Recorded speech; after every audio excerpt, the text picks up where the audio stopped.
What if everything you thought you knew about prehistoric humans was wrong? They didn't just survive, they brewed beer, carved gods from mammoth tusks, and built temples older than the wheel. Before history, there was memory. Before memory, mystery. And somewhere in that darkness, lit by fire and bone, they left behind 100 strange facts, etched in stone, buried in ice, and whispered through time. This isn't your schoolbook prehistory. This is what came before the beginning. So sit back, stay curious, because the past is far weirder than you ever imagined.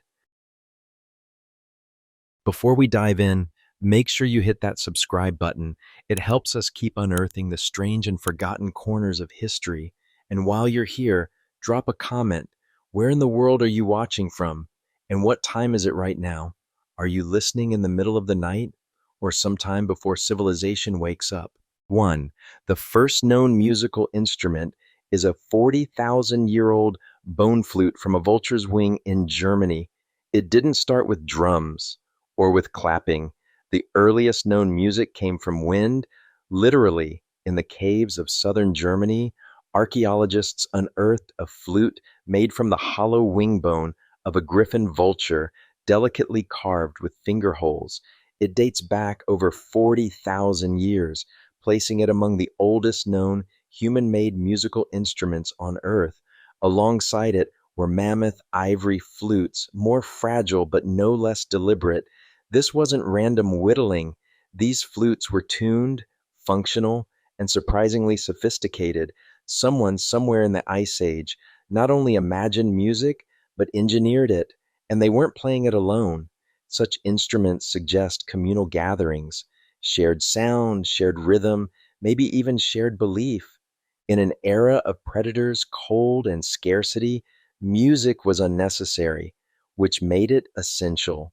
It didn't feed you, but it gave something else: memory, cohesion, maybe even magic. When everything else was survival, music was meaning. And the vulture wing? A perfect choice. It gave the instrument flight long after death. But where there was sound, there was also color, stained on stone, and sometimes on the dead themselves. 2. Ancient people used red ochre pigment not only for cave paintings, but also for burial rituals. Red ochre, the earthy pigment rich in iron oxide, is one of humanity's most enduring symbols. Found in cave paintings mixed into clay, smeared on tools, and most strikingly, sprinkled into graves. In prehistoric burials across Africa, Europe, and the Near East, red ochre appears coating skeletons, poured around skulls, or dusted into the soil like powdered memory. Some graves are so saturated that archaeologists suspect it was as essential to burial as the act of digging itself. But why red? Blood, life, birth, rebirth. The symbolism is as ancient as the pigment itself. Red ochre may have been a stand-in for vitality, an attempt to paint life back into the body or to carry it into another realm. And its use wasn't limited to Homo sapiens. Even Neanderthal burials show traces of red pigment, suggesting shared symbolic thinking across species. This wasn't just decoration, it was ritual, a way to mark endings that weren't really endings. So before we wrote stories, we colored them. And long before our species arrived with language and legends, someone else was already drawing on the walls. If you're already hooked, and let's be honest, who wouldn't be after bone flutes and Neanderthal paint jobs? Make sure to subscribe so you don't miss what's coming next. And tell us in the comments, where are you watching from and what time is it right now? Midnight in Montana? Sunrise in Seoul? We want to know who else is wandering the prehistoric dark with us. 3. Neanderthals may have painted caves before Homo sapiens did. Some art in Spain predates our arrival. Neanderthals, brutish, primitive, extinct, or so the story went.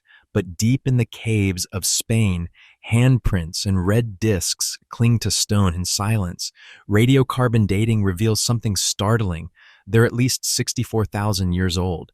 That's 20,000 years before Homo sapiens even set foot in Europe, which means Neanderthals did it. Yes, Neanderthals, long stereotyped as crude and uncreative, may have been the first cave artists. The implications are profound. These weren't doodles, they were deliberate marks, using pigment and placement that suggest symbolism, even ceremony. Some paintings are in hard to reach chambers, implying that light sources were brought in, that people gathered. This wasn't accidental, it was performance, ritual, art. The fact that Neanderthals painted at all forces us to rethink the line between us and them. They imagined, they expressed, they marked time on walls in the dark. And while red discs hung in silence, other mysteries were being stirred in the soil. With oats, yes, oats. For evidence shows early humans ground and consumed wild oats nearly 30,000 years ago, long before farming, before fields, before plows, before domesticated crops. There was still breakfast. At a site in central Italy, archaeologists discovered grinding stones dated to around 32,000 years ago, embedded with microscopic traces of wild oats. These weren't random seeds. They had been processed, ground into flour, likely cooked, maybe even baked. This predates agriculture by 20,000 years, and it tells us something subtle but game-changing. Early humans weren't just opportunistic foragers. They understood plants, they processed grains, they planned meals. Wild oats weren't easy to gather or prepare. They had to be harvested at the right time, dehusked, ground, and cooked. This suggests foresight, strategy, a taste for comfort. It also complicates the neat timeline we like to tell. Hunter-gatherer, farmer, civilization. The lines blur.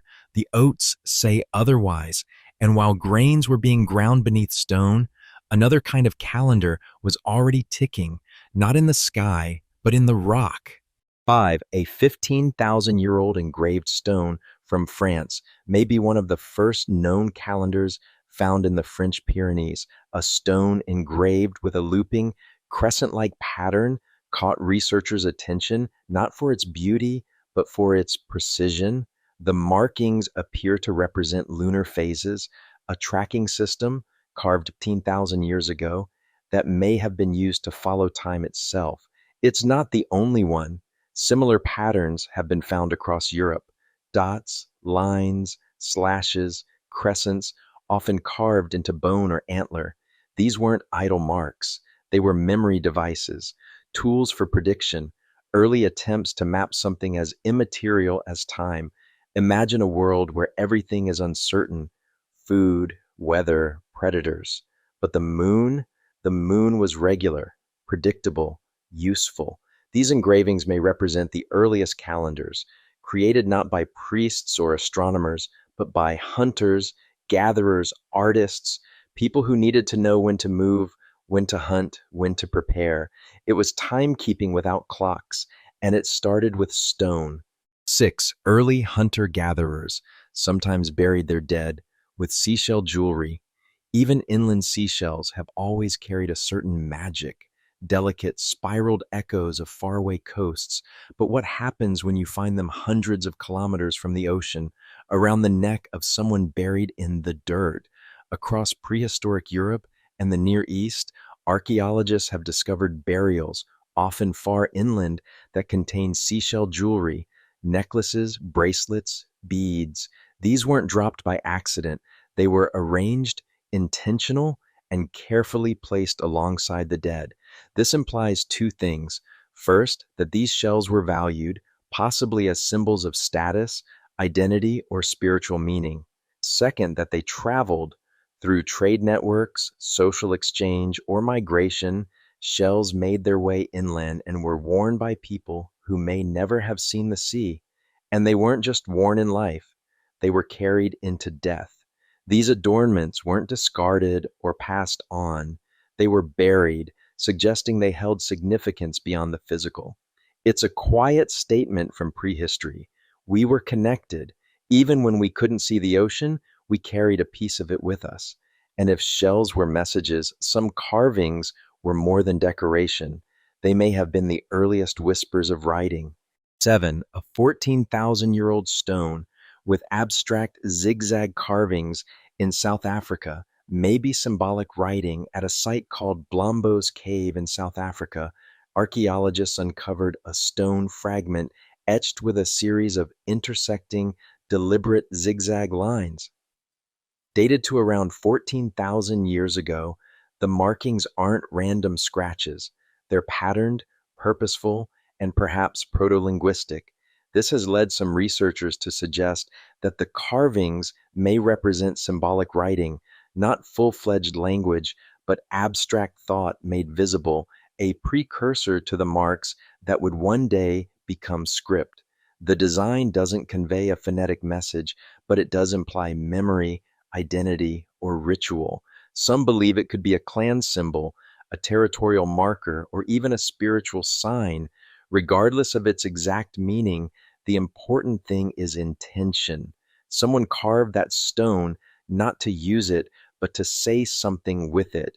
Even if we never decipher its message, the act of inscribing it was profound. It transformed a rock into a record, and that's where writing begins. And while zigzags may have carried meaning, something stickier was brewing between the teeth of our ancestors. Ancient gum with an aftertaste of birch. 8. The oldest known piece of chewing gum is 9,000 years old, made from birch bark tar, before bubble gum, before peppermint, before commercial packaging. There was birch bark tar, and someone about 9,000 years ago chewed it. Found in Scandinavia, lumps of black resin have been recovered with unmistakable human tooth imprints. At first glance, they look like nothing, but these chewed wads have revealed traces of human DNA, mouth bacteria, and even diet, providing an unexpected time capsule of prehistoric life. Why chew tar? Possibly to soften it before using it as glue for hafting tools, but also, and here's the twist, birch bark tar has mild antiseptic properties. It could soothe sore gums, fight infection, or simply act as a prehistoric breath freshener.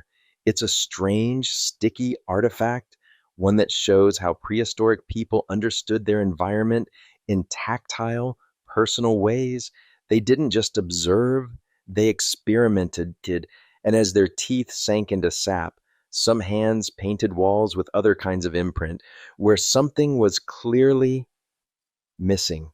9. Some Paleolithic cave handprints show missing fingers, perhaps ritual amputation or symbolic gesture.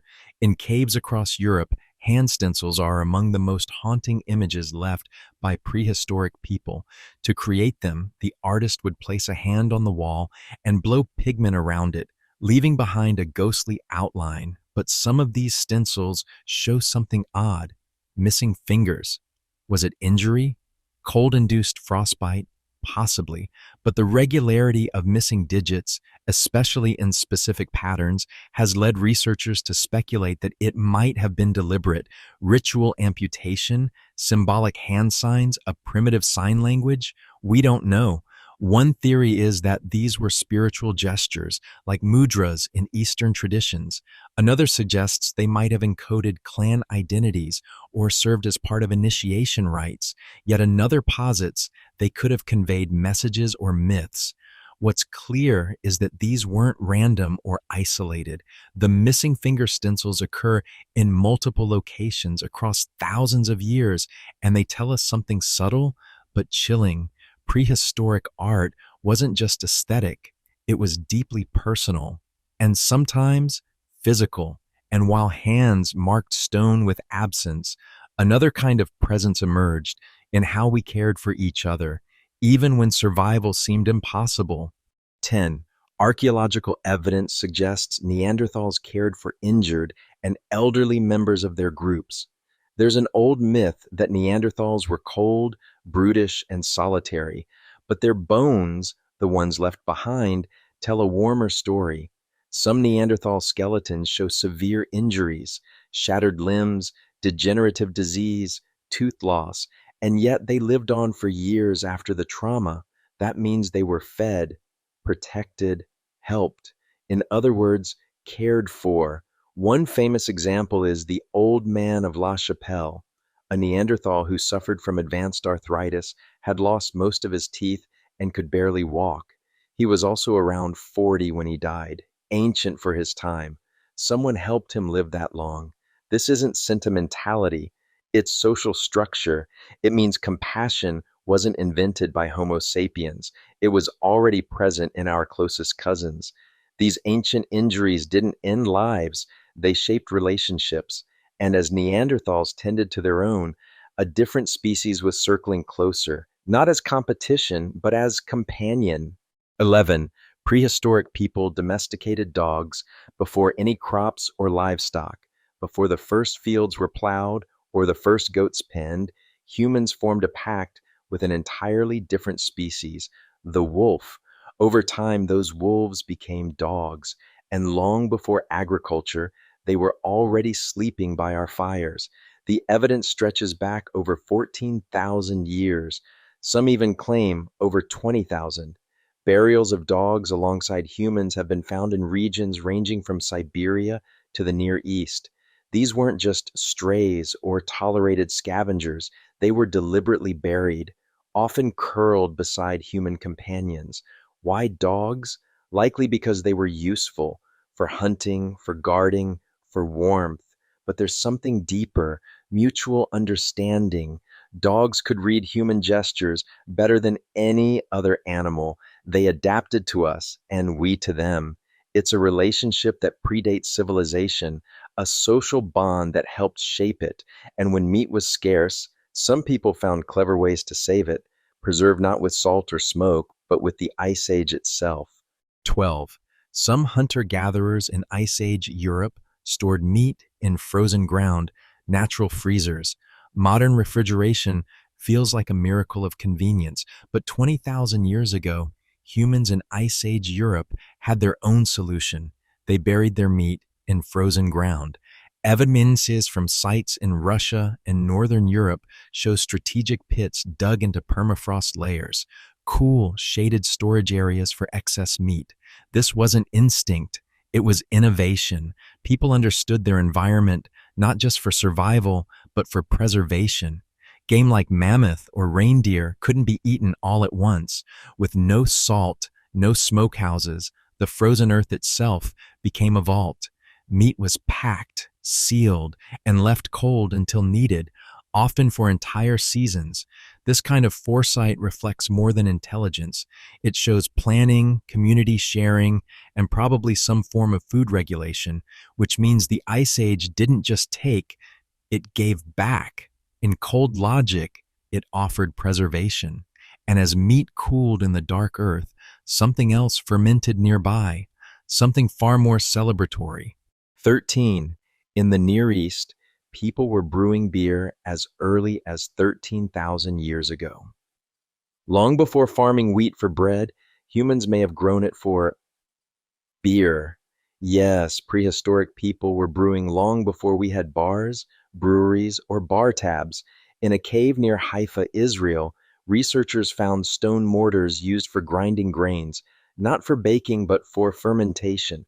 Residue analysis revealed evidence of alcohol production dating back 13,000 years. Associated with the Natufian culture, this wasn't casual experimentation. It involved soaking, fermenting, and possibly even straining, a process that took time and understanding, and it likely had purpose, ritual, celebration, or ceremony, something communal, not just practical. The irony? We may not have started agriculture because of food shortages, but because we liked the buzz. So next time someone says beer has no cultural value, remind them it helped invent civilization, and as grains foamed into early brew, other seeds lay quietly in wild fields, not yet farmed, but already favored. 14. Wild lentils and peas were part of diets thousands of years before agriculture, before rows of planted crops, before fields were fenced and harvests timed. Humans already knew what to pick. And among the earliest favorites, lentils, and peas. At multiple Mesolithic sites across the Fertile Crescent, charred remains of wild pulses have been found in hearths and storage pits.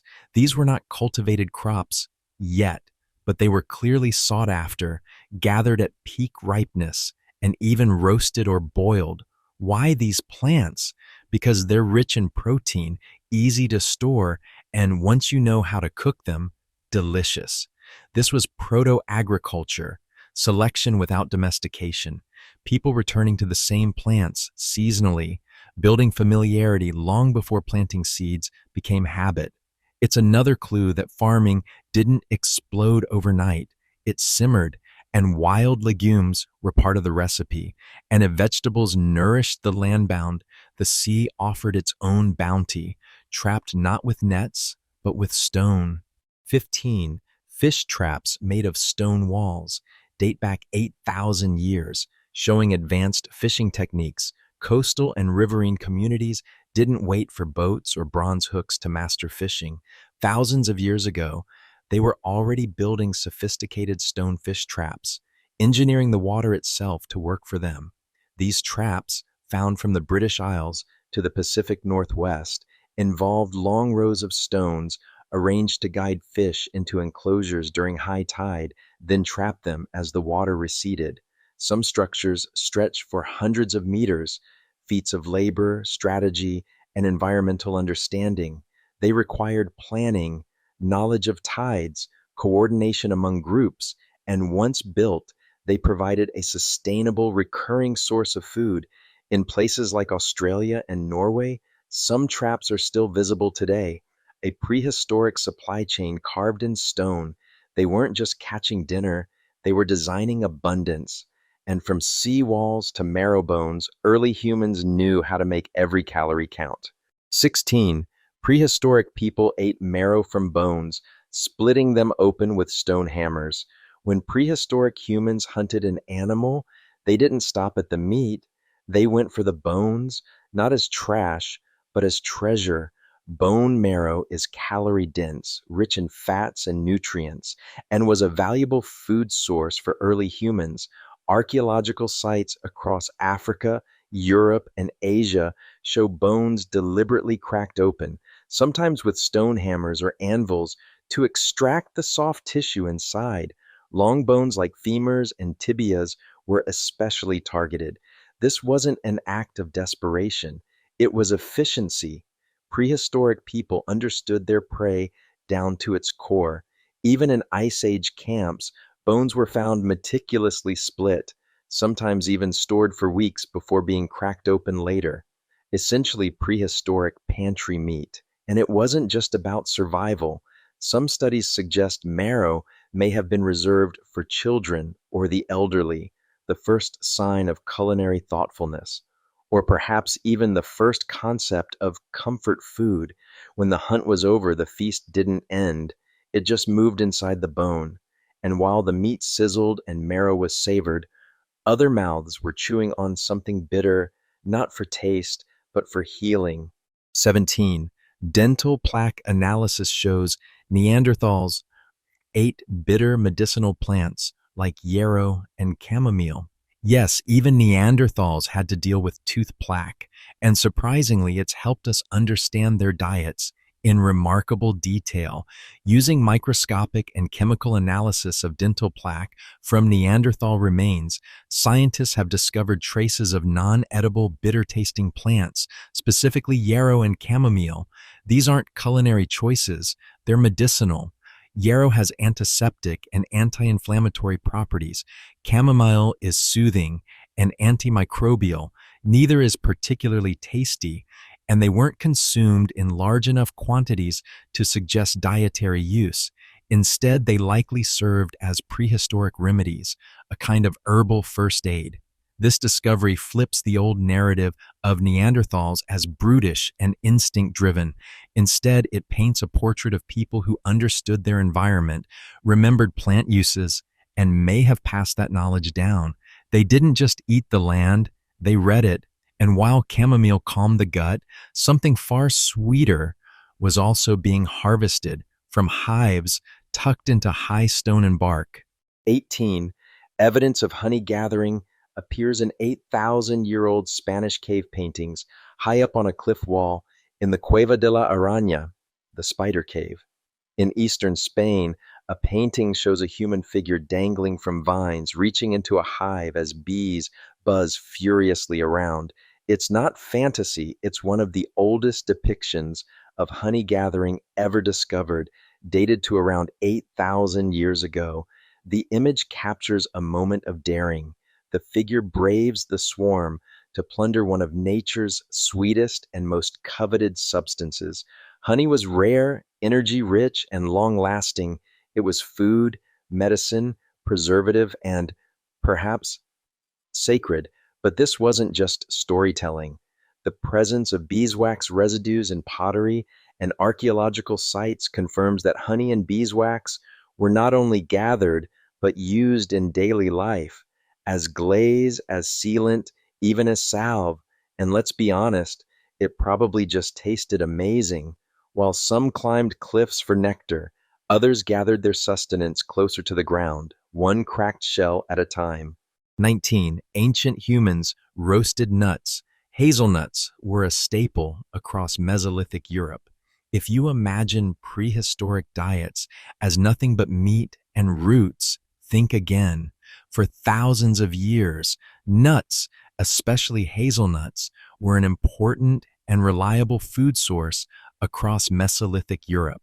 Excavations from Scotland to Scandinavia reveal fire pits and earth ovens packed with burnt nutshells, especially hazelnuts, suggesting mass roasting events. These weren't just casual snacks, they were planned harvests, processed and shared communally. Hazelnuts are high in fat and protein, easy to store, and available in the wild in abundance. The roasting served multiple purposes. It made the nuts easier to crack, improved digestibility, and probably made them taste better. Some sites even show storage pits nearby, a prehistoric pantry stocked for winter. It's an example of how hunter-gatherers weren't just wandering opportunists, they were land managers, returning seasonally to productive areas, harvesting in bulk, and developing dietary strategies based on abundance and timing. And in the cool mists of ancient Scotland, another unusual ingredient simmered quietly in the stew. 20. Traces of seaweed in Scottish cooking pots suggest it was part of diet 4,000 years ago. Seaweed isn't just for sushi.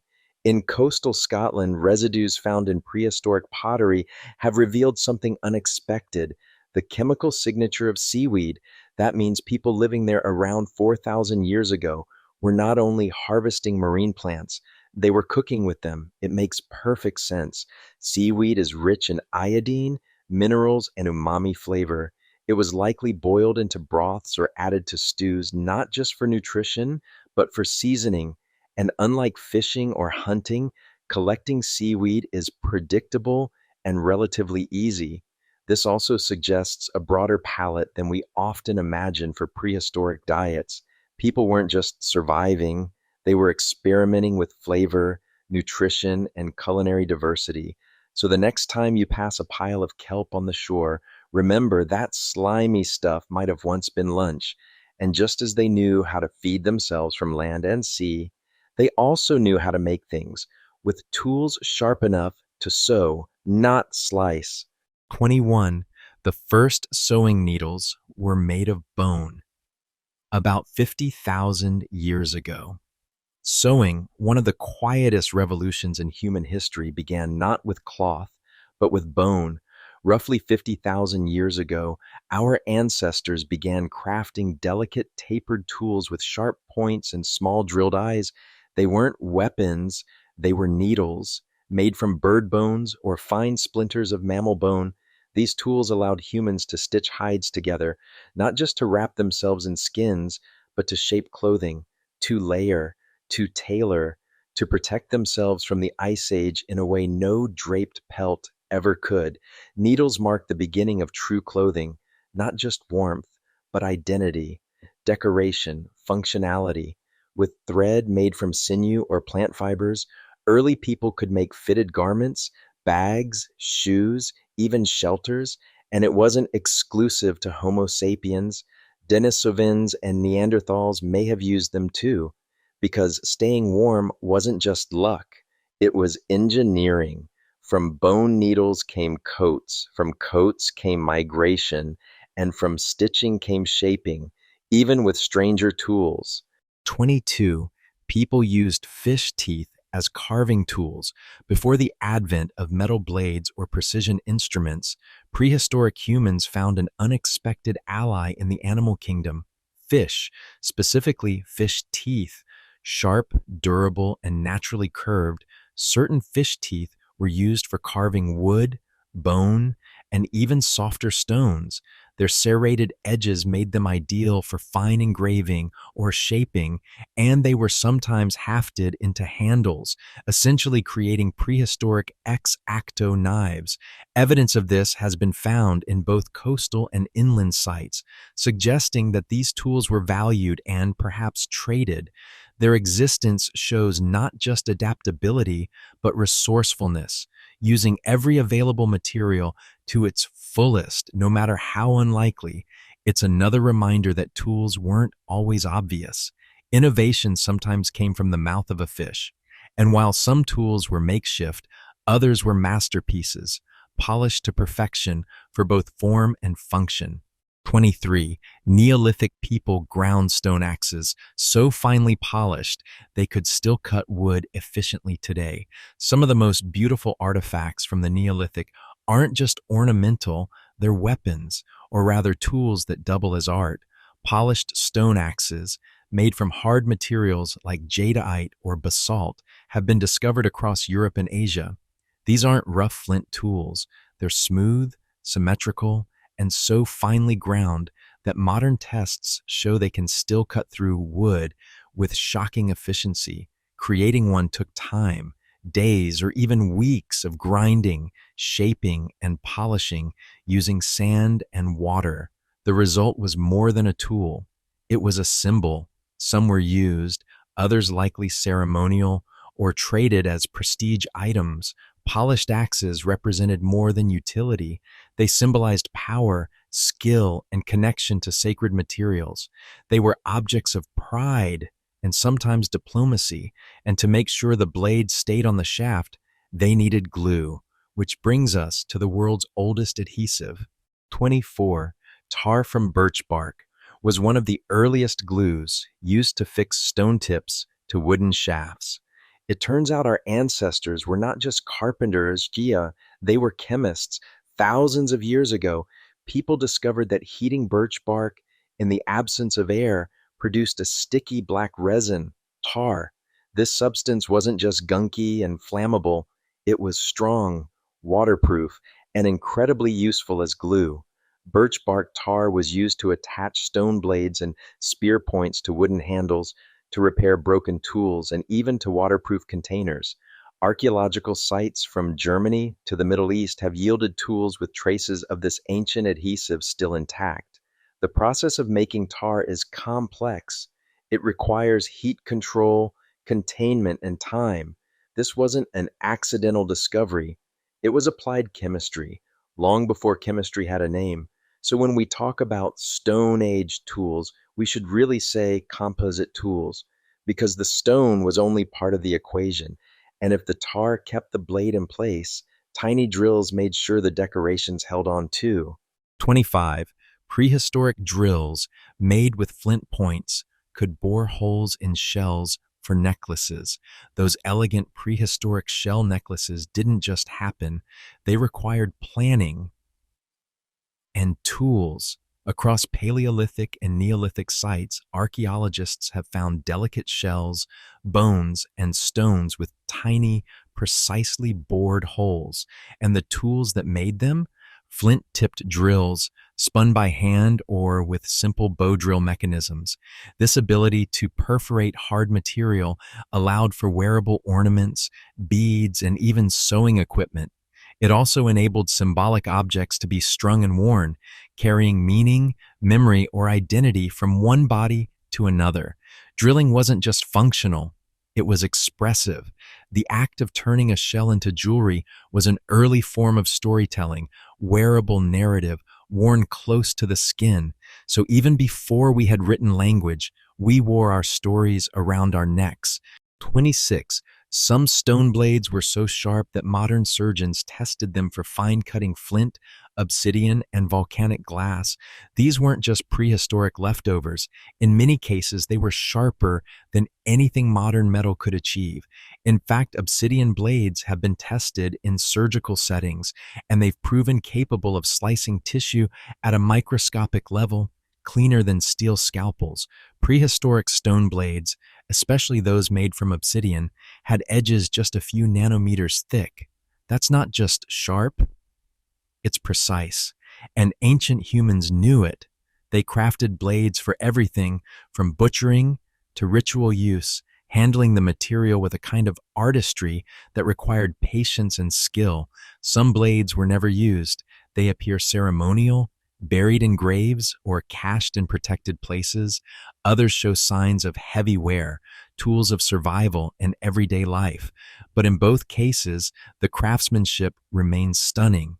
We often associate the Stone Age with roughness, crude tools, unrefined thinking, but the sharpness of their blades reveals the opposite: a deep attention to detail, a grasp of materials that rivals modern science. And while obsidian cut silently through flesh and fiber, another kind of weapon was forged, not from stone, but from the oldest wood still known. 27. Fire-hardened spears from Germany are 400,000 years old, the oldest wooden weapons known long before bronze swords or iron arrowheads. Someone in what is now Germany carved a spear. Then they hardened its tip in fire. At Schöningen, archaeologists uncovered a set of wooden spears, 400,000 years old, astonishingly well preserved in a waterlogged site. These weren't simple sticks. They were engineered, balanced for throwing, shaped for strength, and fire-hardened to increase durability. Made from spruce and pine, the spears show evidence of complex tool use and hunting strategies. They weren't clubs, mensiems, or emergency weapons. They were planned, crafted, and used to bring down large prey like horses. Their age predates Homo sapiens. These spears were likely made by Homo heidelbergensis, our early cousins. That pushes back not only the timeline of weapon use, but also the cognitive abilities required to make them. It wasn't brute force, it was foresight and fire. The very symbol of civilization was already being used as a manufacturing tool. From wooden spears to sliding snow, our ancestors didn't just adapt. They innovated their way through every terrain. 28.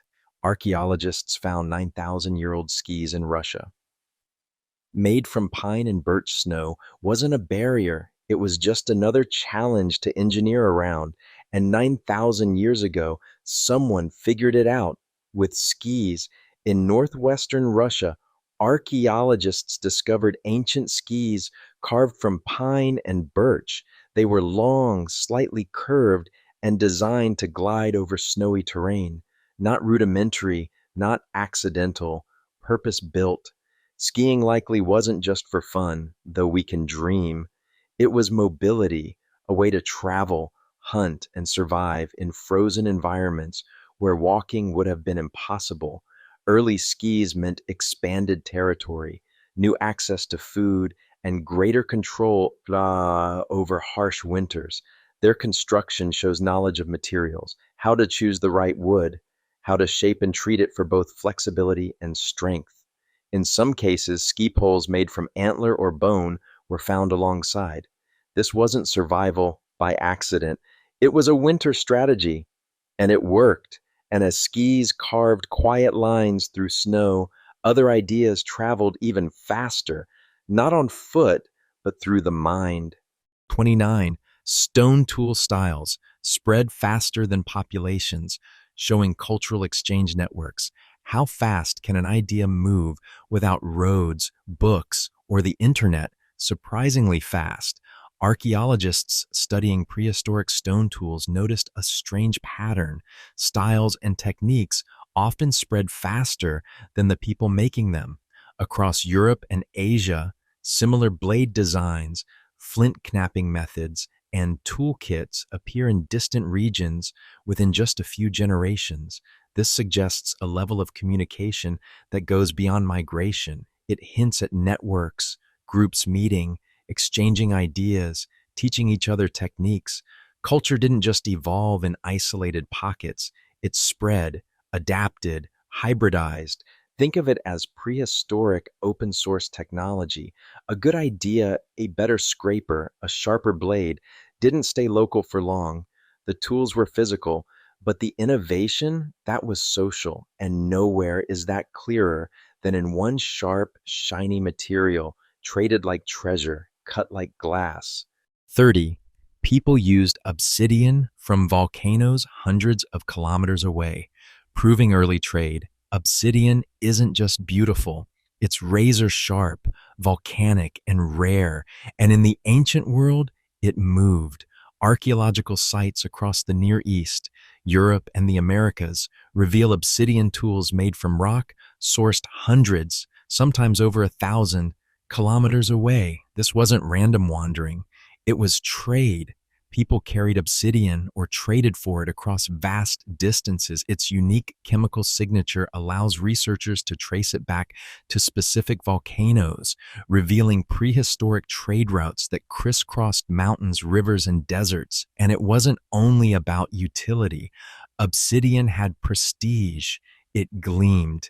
It cut better than most stone.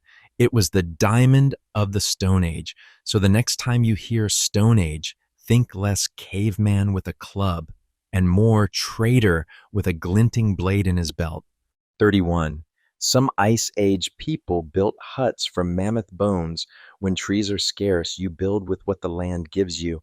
And during the Ice Age, in the vast treeless steppes of Eastern Europe, the land gave bones, big ones. Archaeologists have uncovered circular huts made from hundreds of mammoth bones, jawbones, femurs, ribs, and curved tusks, carefully arranged into walls, doorways, and roofing frames. Some date back over 20,000 years.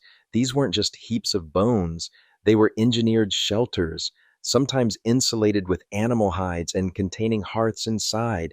The effort involved is staggering. It required planning, transport, and community cooperation. One structure in Ukraine used over 150 individual mammoth skeletons. Whether these were scavenged or hunted is still debated, but the result is clear. Ice Age ingenuity was not limited to fire and flint. Some huts even include decorative elements, arranged skulls, symbolic placements, suggesting that these bone homes were more than functional. They were part of a larger cultural landscape, a way to live with the land and the creatures that sustained life. And while mammoth bones stacked into walls, other homes rose without streets, towns built from rooftops, not roads. 32. Early farmers in Çatalhöyük, Turkey, had no streets. Houses were entered through rooftops. At first glance, the Neolithic settlement of Çatalhöyük looks like an archaeological accident, a tangled maze of mud brick structures pressed wall to wall, with no alleys, no courtyards, and no open streets. But this was no accident. It was a design.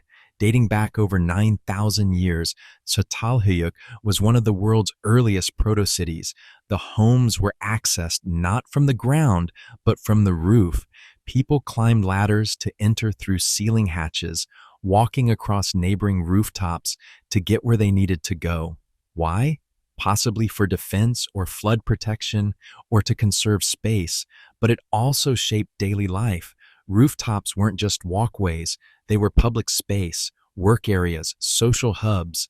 Life happened on top of the town. Inside, homes were richly decorated with wall paintings, animal skulls, and symbolic shrines. Burials took place under the floors. It wasn't just a place to sleep, it was a lived-in cosmology. And while rooftops became roads, further north, houses were carved in stone, furnished with furniture older than most empires. 33. Prehistoric people in Orkney built stone houses with stone furniture 5,000 years ago. On the windswept Orkney Islands of Scotland lies one of prehistory's most astonishing domestic snapshots, Skara Brae. Buried under sand for millennia, this 5,000-year-old Neolithic village was uncovered almost perfectly preserved, revealing stone houses that still have their original stone furniture. Yes, furniture. Stone beds, stone dressers, stone hearths, carved into shape and arranged with the kind of care you'd expect from a modern home. Each structure is connected by covered passageways, and each reveals a surprisingly sophisticated layout, symmetrical, organized, even cozy in its own rugged way. Without wood to build with, the people of Orkney turned to the flat slabs of local sandstone. The result? Homes that endured longer than most nations, offering archaeologists a time capsule into everyday Neolithic life. Skara Brae wasn't just functional, it was intentional. These people weren't barely surviving, they were designing, and while Orkney's homes were built for families, one site deep in Turkey wasn't a home at all, but a temple older than farming itself. 34. A 12,000-year-old stone temple at Göbekli Tepe predates agriculture. High atop a barren hill in southeastern Turkey stands a structure that shouldn't exist, at least not according to conventional timelines. Göbekli Tepe is a vast stone temple complex with T-shaped pillars weighing up to 20 tons, many carved with reliefs of animals, insects, and abstract symbols. The kicker? It was built over 12,000 years ago, before farming, before pottery, before permanent settlements were supposedly a thing. This wasn't a village. It was a ritual site designed by nomadic hunter-gatherers, a sacred space built by people who still followed the herds. The stones were quarried, moved, erected, and arranged in concentric circles. Some have carvings of vultures, lions, foxes, and snakes. It was buried intentionally, preserved like a time capsule no one ever intended us to find. Göbekli Tepe flips the script. It suggests religion didn't come after agriculture. It may have come before, that maybe it was shared belief, not shared bread, that first brought people together. And while Göbekli Tepe rose toward the sky, other stone monuments stretched across green hills, serving the living by honoring the dead. 35. Long barrows in Britain served as both tombs and territorial markers. Dotting the rolling landscapes of Britain are long grassy mounds, some barely noticeable, others strikingly large. These are long barrows, ancient earthen monuments dating back over 5,000 years. At first glance, they seem like simple burial mounds, but they were much more. Inside, stone chambers held the bones of the dead, often mixed, rearranged, and interred over generations.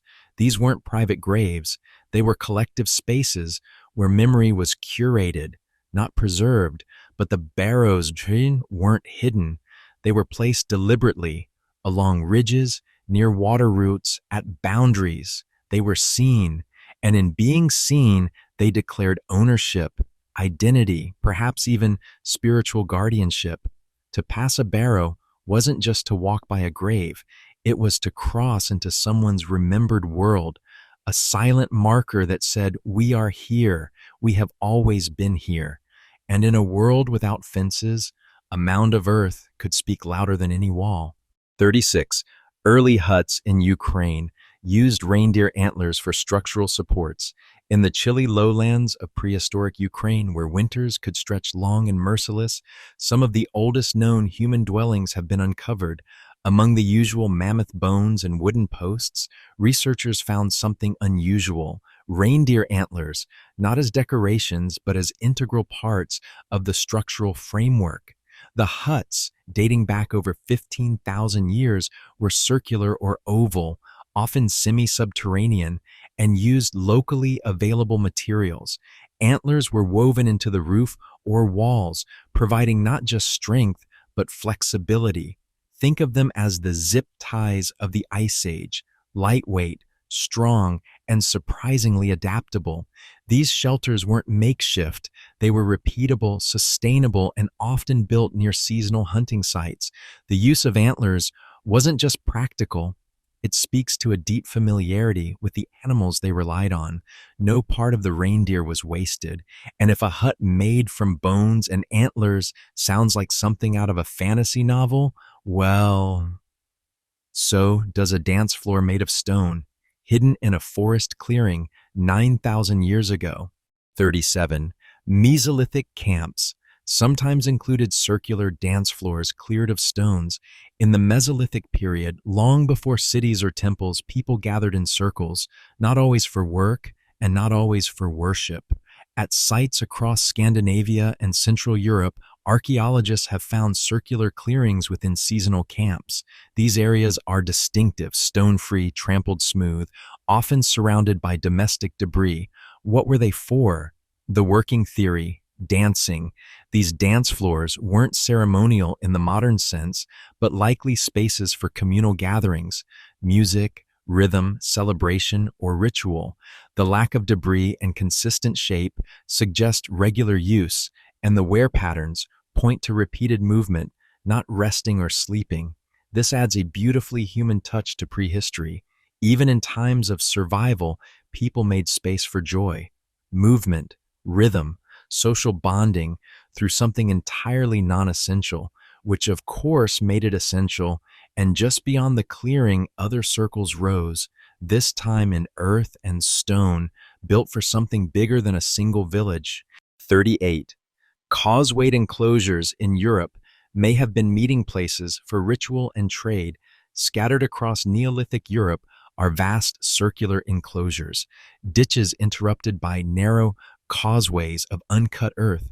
From the sky, they look like giant fingerprints pressed into the land.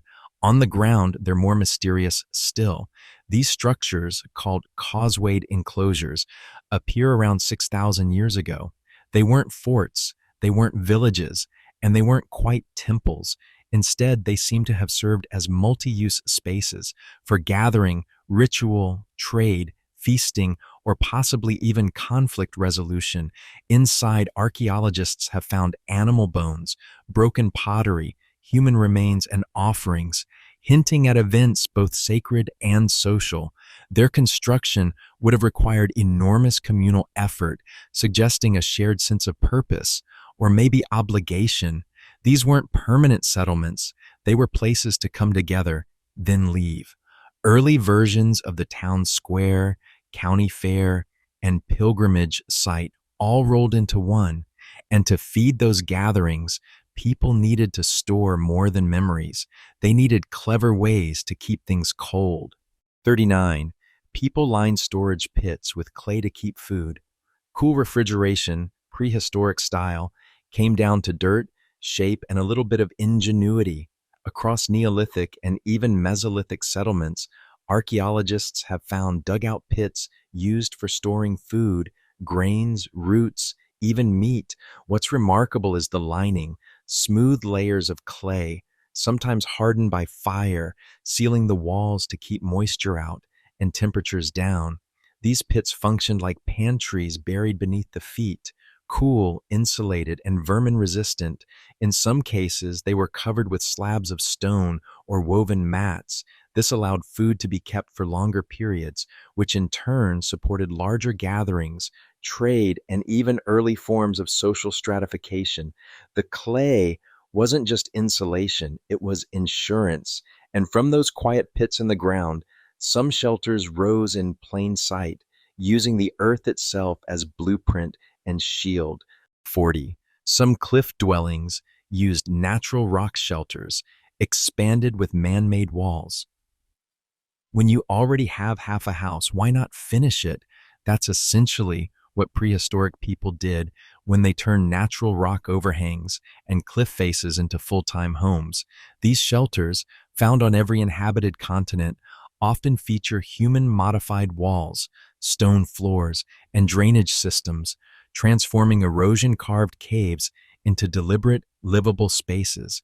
Rather than build from scratch, Early communities used the landscape as foundation and protection. The result?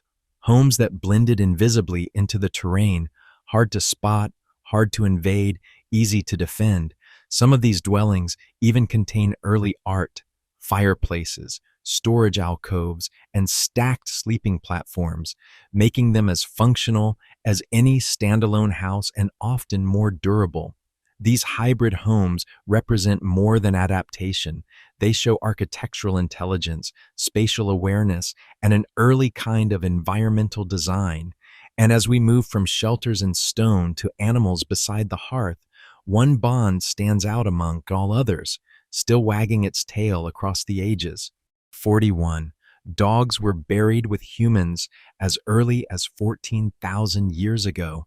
At a burial site in Germany, a young dog lies curled beside a human, carefully interred, deliberately placed, not discarded or left behind. It's one of the oldest known dog burials in the world, dating back around 14,000 years, and it raises a powerful question. When did animals stop being just useful and start being loved? The domestication of dogs likely began even earlier, but burial speaks of something more than function.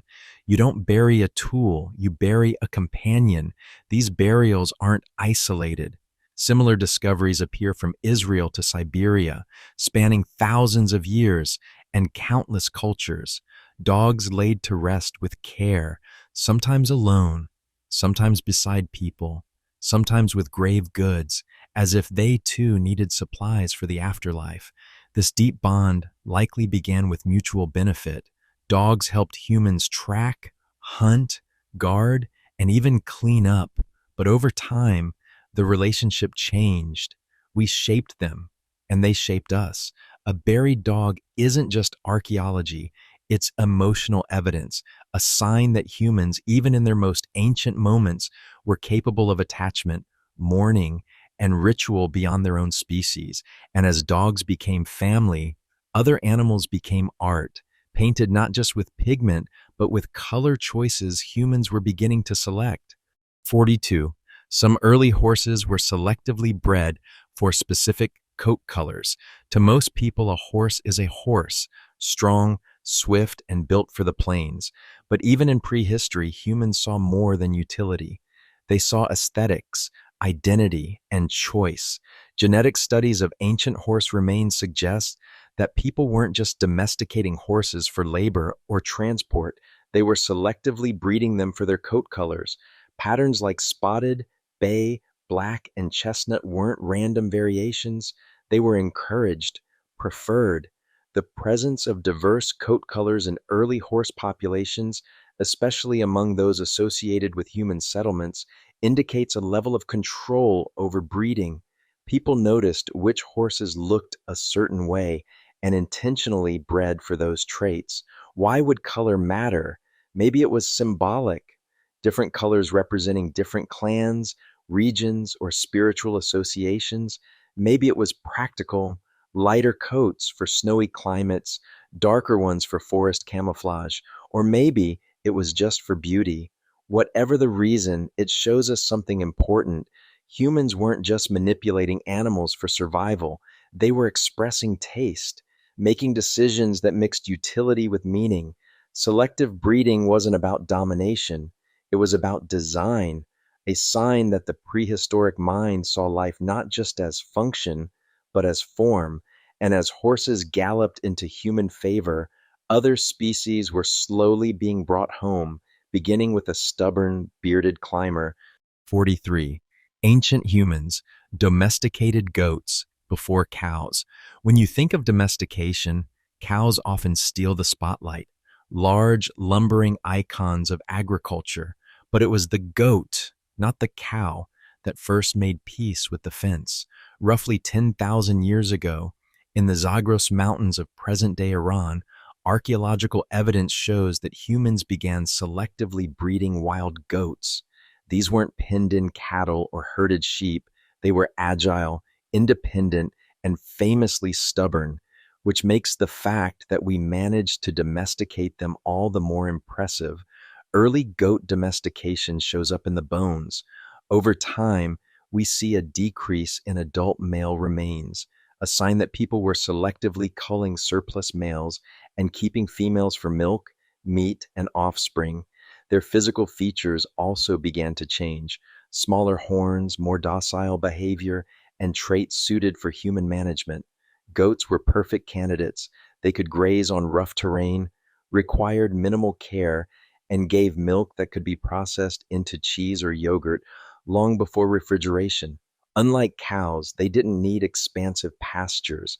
They fit into human lives as adaptable, semi independent partners, somewhere between livestock and low maintenance roommates. They were the stepping stone between hunting wild herds and managing domestic flocks, a gateway animal for a settled life. And as goats wandered into our early villages, another towering beast was nearing the end of its reign, but not before leaving behind bones taller than men. 44. The aurochs, ancestor of domestic cattle, stood nearly 6 feet tall at the shoulder. Before the cow, there was the aurochs, a beast not easily ignored, towering nearly 6 feet at the shoulder with a broad, muscular frame and forward curving horns. It was the original wild bovine of Eurasia, and unlike its domestic descendants, the aurochs was not built for barns. These massive animals roamed forests and grasslands in prehistoric Europe, North Africa, and Asia. They were faster, stronger, and more aggressive than anything that would later moo in a field. Hunting one required coordination, bravery, and maybe a touch of desperation. But that didn't stop humans from eventually domesticating their lineage, a process that began around 8,000 years ago. Depictions of aurochs appear in cave art like those at Lascaux, where they dominate scenes with their sheer size. Their presence in mythology and early symbolism suggests they held more than just dietary importance. They were icons of power, fertility, and nature's raw force. As humans began domesticating cattle, the wild aurochs population dwindled. The last known one died in Poland in the 17th century, but its genes live on in every cow-chewing cud in a modern pasture. The aurochs may be gone, but its shadow still grazes across our fields. And as the massive beasts were chased or bred, one species perhaps chose a quieter path by simply following the ice.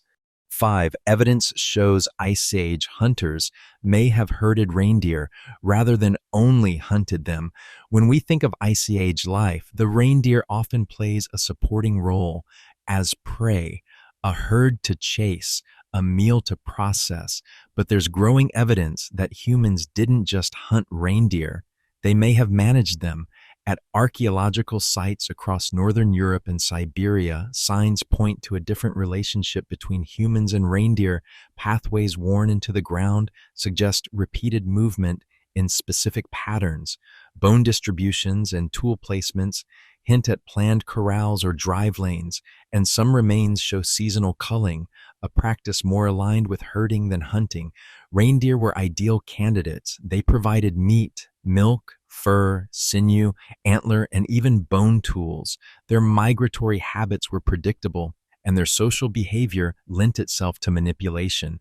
Rather than chasing them endlessly, it would have made more sense to guide them, to intercept and steer rather than kill outright. This proto-herding behavior blurs the line between wild and domestic. It may not have been full domestication, but it was management, a crucial evolutionary step, a sign that humans weren't just reacting to nature, but starting to influence it. And while some animals were slowly brought under control, others were tamed more than once in different corners of the world. 46. Pigs were domesticated separately in different parts of the world. Pigs didn't walk into the human story just once. They entered through multiple doors. Genetic studies have revealed that pigs were domesticated independently in different regions, notably in the Near East and East Asia. This means separate human populations with no contact came to the same conclusion. These grunting, rooting, mud-loving creatures were worth keeping around. In both regions, wild boars were drawn to human settlements, attracted by food scraps. Over time, certain individuals became less fearful, more tolerant. Humans began selecting for those traits. In each location, domestication followed its own timeline and produced pigs with unique characteristics. What's fascinating is the convergence. Despite cultural, geographic, and ecological differences, humans saw the same potential in pigs. They grow quickly, eat almost anything, and reproduce efficiently. They became a source of meat, leather, and even spiritual significance in various cultures. The pig's multiple origins show that domestication wasn't a singular spark, it was a pattern, one that repeated wherever the conditions were right. And just as pigs settled into pens around the world, a quieter animal slipped in through the granary door, not as prey, not as livestock, but as pest control with personality. 47. Cats were semi-domesticated in farming villages of the Near East to protect grain stores. Before they ruled the internet, cats ruled the granary. In the early farming villages of the Near East, where the first crops were stored in clay bins and woven baskets, there came a new problem: mice. And where there are mice, nature sends a solution. In this case, wildcats. Felis libica, the African wildcat, began hanging around human settlements thousands of years ago. Drawn by the abundance of rodents, they needed no invitation. Humans likely noticed the benefits quickly. Unlike dogs, cats weren't trained or leashed. They just did their job, quietly, elegantly. Over generations, humans tolerated their presence. And the cats? Some grew tamer, less skittish, more willing to lounge near the hearth or sneak a nap on a pile of straw. The relationship was symbiotic, not subordinate. Humans didn't tame cats, they cooperated with them. Evidence of this early relationship comes from burial sites in Cyprus, where a 9,500-year-old grave includes both a human and a cat buried side by side. That's not coincidence, that's a bond. Cats became spiritual icons, cultural emblems, and domestic constants. But it all began with a simple trade. You handle the mice, we'll leave you alone. And while cats wandered between wild and tame, another bird, once wild and wary, was only just beginning its journey to the coop. 48. Chickens only appear in Europe late, introduced from Southeast Asia. Chickens, those familiar clucking residents of nearly every modern backyard farm, weren't always part of the European landscape. In fact, they were late arrivals. The earliest evidence of domesticated chickens points to Southeast Asia, where red jungle fowl, the wild ancestors of modern chickens, were first tamed around 9,000 years ago. From there, chickens spread through trade routes into South Asia, the Middle East, and eventually Europe. But they didn't arrive in earnest until the first millennium BCE, surprisingly late for such an iconic domestic species. Early European chickens weren't raised for food.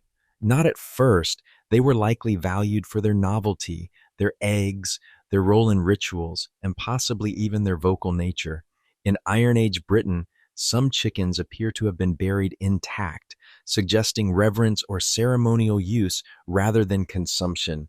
This delay in chicken adoption reminds us that domestication isn't inevitable. Geography, culture, and local ecology all play a role.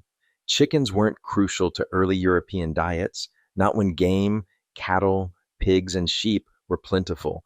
But once they arrived, they settled in quickly, and long before the rooster's crow echoed through European farms, another desert animal was being reshaped, not for eggs or meat, but for the long haul across the sands. 49. Camels were domesticated in Arabia about 3,000 years ago, but wild relatives existed earlier. Camels are nature's answer to a logistical nightmare: how to carry people and goods across brutal, waterless terrain. But while wild camel species have existed for millions of years, even in places as unexpected as North America, the domesticated camel, as we know it, only entered human service relatively recently. In Arabia, dromedary camels, the one-humped kind, were domesticated around 3,000 years ago. Before that, humans likely hunted wild camels, but the shift to taming them marked a revolutionary change. With camels, deserts became highways, trade routes expanded, nomadic life transformed. What makes camels extraordinary isn't just their ability to carry heavy loads, it's how perfectly adapted they are to harsh conditions. They can survive with minimal water, tolerate extreme heat, and feed on thorny desert plants. Domestication gave people a living, breathing cargo vehicle with built-in survival features. Camels became essential to the rise of Arabian trade networks, including incense routes and Silk Road extensions. Yet their wild relatives, like the now endangered Bactrian wild camel, tell a deeper story of species parallel to our own, surviving in the margins. And while camels helped humans master the desert, one animal may have helped us conquer the forest, or at least outmaneuver the competition. 50. Dogs may have helped humans outcompete Neanderthals by improving hunting success. It sounds almost too neat. Humans had dogs, Neanderthals didn't, and we won. But growing research suggests that domesticated dogs may have given Homo sapiens a unique survival edge, not just companionship or warmth, but practical strategic benefits, especially when it came to hunting. Dogs likely improved tracking and retrieval. They could locate prey faster, follow scent trails over long distances, and even help corner animals. In return, they got scraps and protection, a mutually beneficial arrangement. But here's where it gets interesting. This advantage may have had ripple effects in early human expansion. Some researchers propose that groups with dogs were more efficient hunters, required less time to find food, and therefore had more energy and resources to raise children, move camp, or fend off threats. In overlapping territories with Neanderthals, that extra efficiency might have made all the difference. There's no direct proof that dog-assisted hunting caused Neanderthal extinction, but there's evidence it helped our ancestors thrive. And when the environment is harsh and competition is fierce, even a small advantage can reshape history. While dogs trotted beside us into the future, other species were stepping into caves, not as pets, but as subjects of Paleolithic imagination. 51. Some cave paintings show animals with extra legs, suggesting attempts to depict motion. Deep within the ancient darkness of European cave systems, places like Chauvet, Lascaux, and Altamira, animals run, leap, and charge across the stone, not as still life portraits, but as moving forms, and sometimes they have too many legs. Certain animals in cave art appear with duplicate limbs, multiple outlines of the same leg or head, almost like a flicker or blur. Far from being a mistake, this might have been an early attempt at capturing motion. These layered drawings suggest that prehistoric artists were trying to depict animals in action, a running bison, a galloping horse, a charging boar. In the flickering light of a fire or torch, the overlapping lines may have even created a primitive animation effect, tricking the eye into seeing movement. This isn't just artistic talent, it's visual experimentation. It means people weren't satisfied with static images. They wanted to portray the energy, the life, the momentum of the hunt. It's a reminder that creativity has always been restless. Even in the earliest galleries known to humanity, the artists were already playing with perception. And not far from those walls of motion and myth, another kind of image appears, one not of speed, but of survival itself. 52. Venus figurines emphasize exaggerated features, possibly linked to fertility or survival symbolism. They fit in the palm of a hand, small, rounded figures carved from stone, ivory, or bone. No facial details, no clothing, just curves, often exaggerated, wide hips, large breasts, pronounced bellies. Known as Venus figurines, these prehistoric sculptures date back as far as 30,000 years. They've been found across Europe and parts of Asia, in caves, open-air sites, and even near hearths, and while their exact purpose remains unknown, the symbolism is hard to ignore. Many scholars believe these figures represented fertility, the ability to bear children, to sustain life, to survive in a world where every birth was uncertain. Others argue they were talismans, teaching tools or symbols of identity. Maybe they were spiritual, maybe they were status markers, maybe they were art for art's sake. But there's one unifying thread. They all emphasize the parts of the body most associated with reproduction and nourishment. In a world of scarcity, where the next meal wasn't guaranteed, these features may have represented abundance, security, and hope. Their silence speaks volumes. They aren't portraits, they're ideas, sculpted memory, stone prayers to the unknown forces of survival. And just as people carved the essence of life, they also painted its shadows deep within the oldest caves ever touched by human hands. 53. The oldest known painted cave, Chauvet, France, is 36,000 years old. Hidden behind a rockfall in the Ardèche region of southern France lies one of the most astonishing windows into the prehistoric mind, Chauvet Cave. Discovered in 94, its walls are adorned with vivid, expressive paintings, lions, rhinos, bears, horses, rendered with shading, perspective, and movement that rival modern techniques. And here's the kicker, they're over 36,000 years old. That makes Chauvet the oldest known painted cave, predating other famed sites like Lascaux by tens of thousands of years. But it's not just age that makes it extraordinary. It's sophistication. The artists used charcoal and ochre, blending and outlining with a deliberate hand. In some places, they even used the natural contours of the rock to give the illusion of three-dimensional form. This wasn't idle doodling. It was an early masterpiece gallery, preserved in near-perfect condition thanks to a natural rock seal. These walls speak of ritual, imagination, and perhaps even a form of storytelling. Animals depicted not as prey alone, but as symbols of something deeper. And some of those animals weren't just animals, because just a few caves away, something stranger emerges, figures that blur the line between man and beast. 54. Ancient carvings of half-human, half-animal figures may represent early mythological beings at the edge of what we call prehistory, when humans were just beginning to shape stories into symbols. Something remarkable shows up. Carvings of figures that are not quite human and not quite animal. One of the most famous examples is the Löwenmensch, the Lion Man, found in Germany. This ivory figurine, over 40,000 years old, has the body of a man and the head of a lion. It's one of the oldest known examples of figurative art. But it's not realism, it's imagination. It's myth, long before myth had a name. Other sites show similar hybrids, creatures with antlers, bird wings, elongated limbs, or multiple eyes. They're not portraits, they're concepts, possibly shamans, gods, or beings from early cosmologies.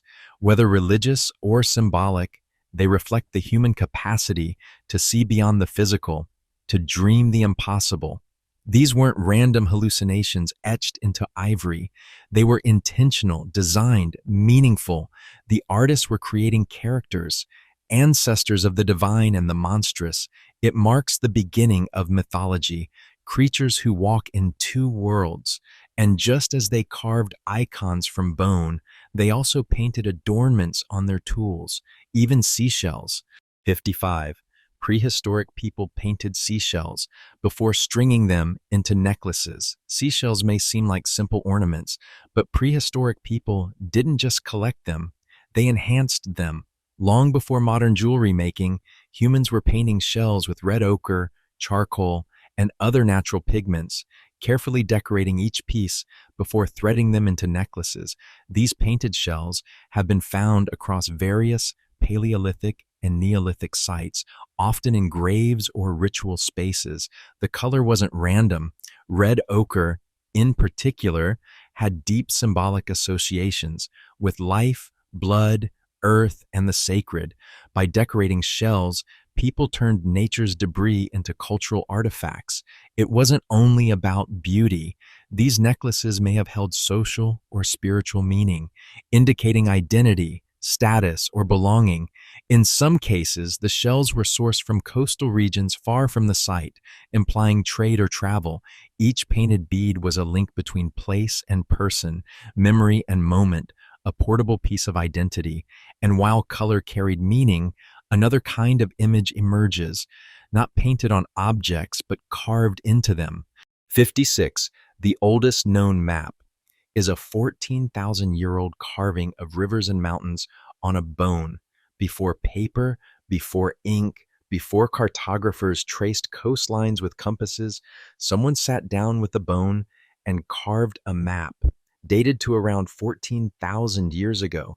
This piece of carved bone, found in Spain, appears to depict a landscape, flowing rivers, rolling hills, or perhaps even a constellation of local landmarks.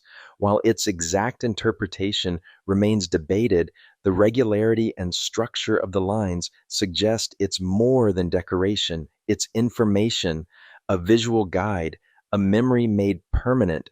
This may be the earliest known map, and it shows how even in the late Paleolithic, humans were organizing space conceptually, not just moving through terrain, but recording it. The ability to represent geography, not just experience it, is a massive cognitive leap. It means people weren't just adapting to nature, but beginning to document it. The map was portable, durable, and carved with precision, not just for the maker, but for others who might follow. And nearby, on cave walls and tools, tiny hands press into stone, not all of them full grown. 57. Ancient hand stencils often include children's hands, suggesting family participation in art. In the shadowy recesses of ancient caves, where flickering firelight once danced across rock walls, prehistoric artists left behind one of humanity's most personal marks, the outline of a hand. But not all of them belong to adults. Many of these stencils, made by blowing pigment around a hand pressed to the wall, are small, clearly belonging to children. Their presence suggests that cave art wasn't an isolated activity reserved for shamans or elders. It was communal, family-based, a shared act of expression that crossed generations. These small hands, sometimes grouped alongside larger ones, may have been part of rites of passage, learning rituals, or simply play. Some appear layered over other images as if to say, I was here too. Others are placed in rows or clusters, echoing a social structure we can only guess at. These aren't just symbols, they're direct impressions of real people, children included, who lived tens of thousands of years ago.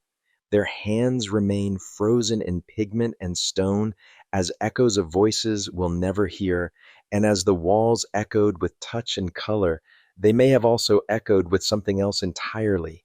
Sound, crafted and chosen, not by chance but by design. 58. Some caves were acoustically chosen. Echoes may have enhanced ritual chanting.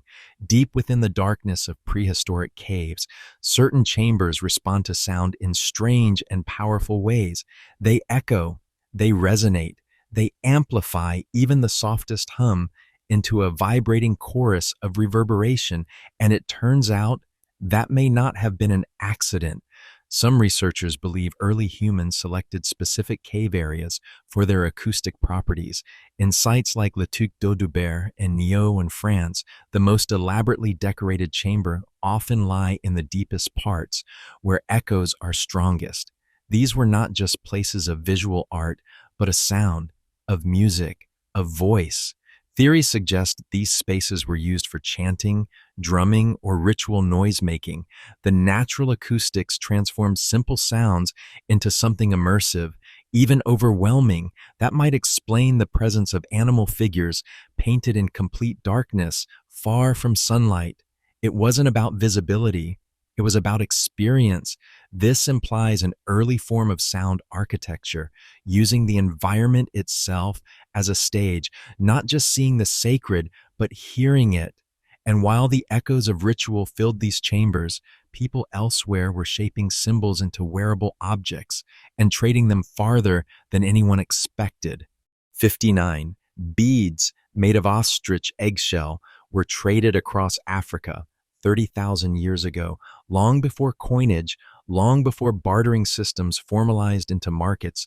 There were beads, and not just any beads, but ones made from ostrich eggshell, carefully drilled and polished, strung into jewelry that carried more than decorative value.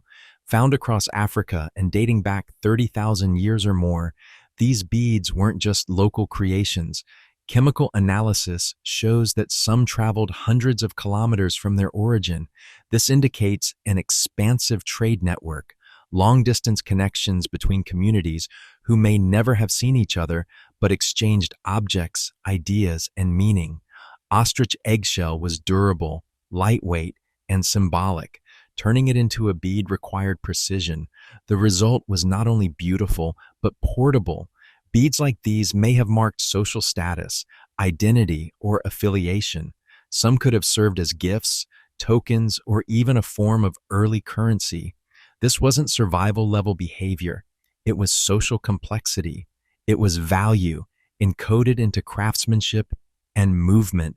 And while these beads crossed deserts and savannas, another symbol was carved into stone across distant continents, its meaning still a riddle. 60. Cup and ring rock carvings appear across multiple continents with unclear meaning, scattered across landscapes from Scotland to Spain, from Africa to the Americas. You'll find the same cryptic pattern carved into rock: a circular depression, a cup surrounded by concentric rings.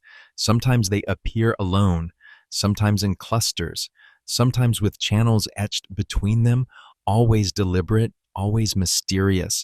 These cup and ring markings are ancient. Some date back 5,000 years or more. And while the technique is consistent, the purpose remains elusive. Were they territorial markers, star maps, ritual symbols? No one knows. What's astonishing is how similar the design is across cultures that had no known contact. Either the motif developed independently in different regions, a kind of global visual instinct, or it was passed along trade routes that have long since vanished. Whatever the origin, the carvings required time and effort. This wasn't idle boredom.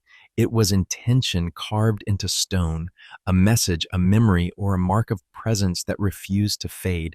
And while some carved into stone to communicate, others carved time itself, surviving the kind of pressure most species couldn't bear. 61. Humans survived an ice age bottleneck. When populations shrank dramatically, roughly 70,000 years ago, something happened. A global cooling event, possibly triggered by a volcanic eruption, possibly part of natural cycles, reduced the Earth's human population to a fragile few. Some estimates suggest as few as 10,000 breeding individuals remained.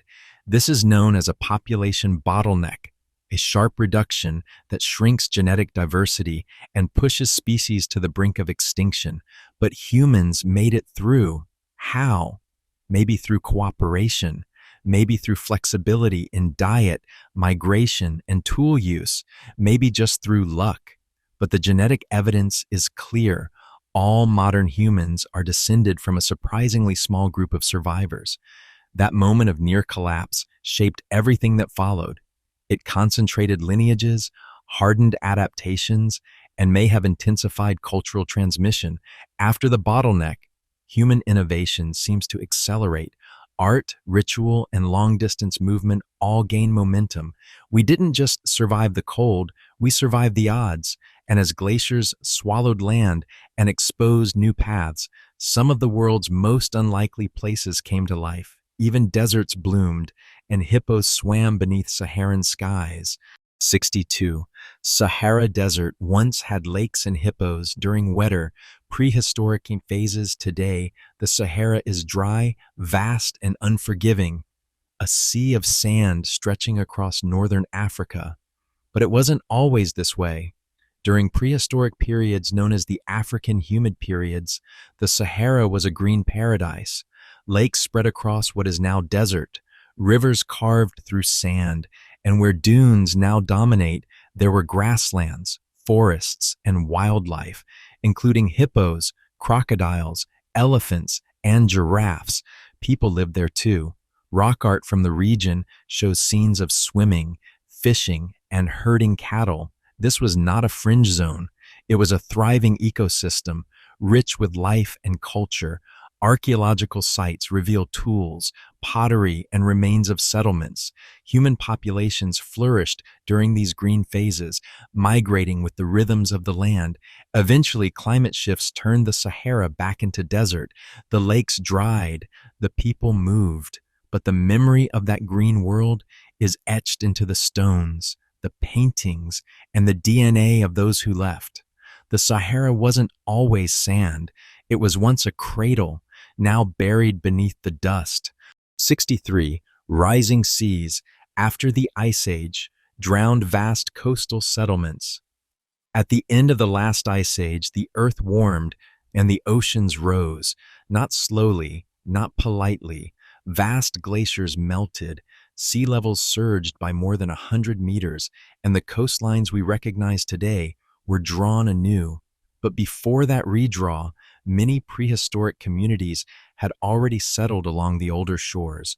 What's lost beneath the waves is staggering. Entire settlements, hunting grounds, and sacred sites now lie submerged beneath modern seas. In places like Doggerland, the now vanished land bridge between Britain and mainland Europe, archaeologists have found traces of human life beneath the North Sea. Flint tools, bones, and even mammoth remains. These were not marginal spaces. They were prime real estate, abundant with resources and access to marine food sources. As sea levels rose, people were forced inland again and again, often without warning. Generations watched familiar landscapes vanish beneath the water. We now know that many early humans lived closer to the coast than we once assumed, which means a vast portion of our prehistory, perhaps some of its most important chapters, remains underwater, waiting. And while the seas took their homes, some Ice Age hunters faced giants on dry land, elk with antlers that reached toward the sky. 64. Stone Age people in Britain hunted giant elk with antlers spanning 12 feet. Imagine standing in a forest clearing and watching a deer emerge, except it's the size of a horse and its antlers stretch wider than a car. This was the Megaloceros, also known as the giant Irish elk, and it once roamed Ice Age Britain and parts of Europe in large herds. With antlers spanning up to 12 feet across and standing over 7 feet tall at the shoulder, this animal was both an awe-inspiring presence and a formidable target. Yet archaeological evidence, including cut marks on bones and remains in prehistoric butchering sites, shows that early humans hunted them. It wouldn't have been easy. The size alone made them dangerous, and their antlers, though beautiful, were also weapons. But the reward was immense. Hundreds of pounds of meat, bone for tools, hide for clothing. They were a walking treasure trove of survival. The presence of megaloceros in ancient art suggests more than utility. These animals may have been symbols of strength, danger, or even seasonal cycles, hunted, honored, remembered. And while most of these giants vanished with the changing climate, one ancient cousin of theirs held on, not in myth, but on a remote island. 65. Mammoths survived on Wrangel Island until 4,000 years ago, while mammoths disappeared from most of the world around 10,000 years ago. A small group held out, marooned on Wrangel Island, a remote landmass off the coast of Siberia. There, isolated by rising seas, they survived for another 6,000 years. This means that while the Egyptian pyramids were being built, mammoths still walked the earth.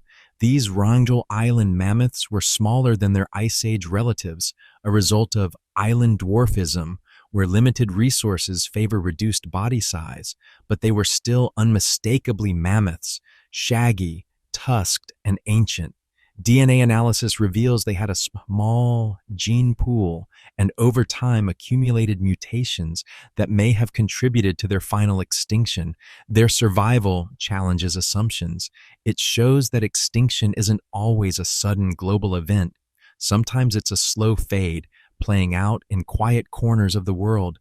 Wrangell was a time capsule, preserving the last echoes of a Pleistocene world. And while the mammoths there finally disappeared around 4,000 years ago, their bones remain silent, intact, and surrounded by the wind. Meanwhile, back on the mainland, humans were sharing caves with creatures just as impressive, though not quite as extinct. 66.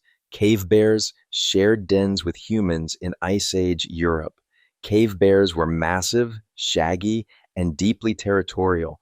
Weighing up to 1,000 pounds, they roamed Ice Age Europe in great numbers, and they liked caves, the same caves humans eventually came to use for shelter.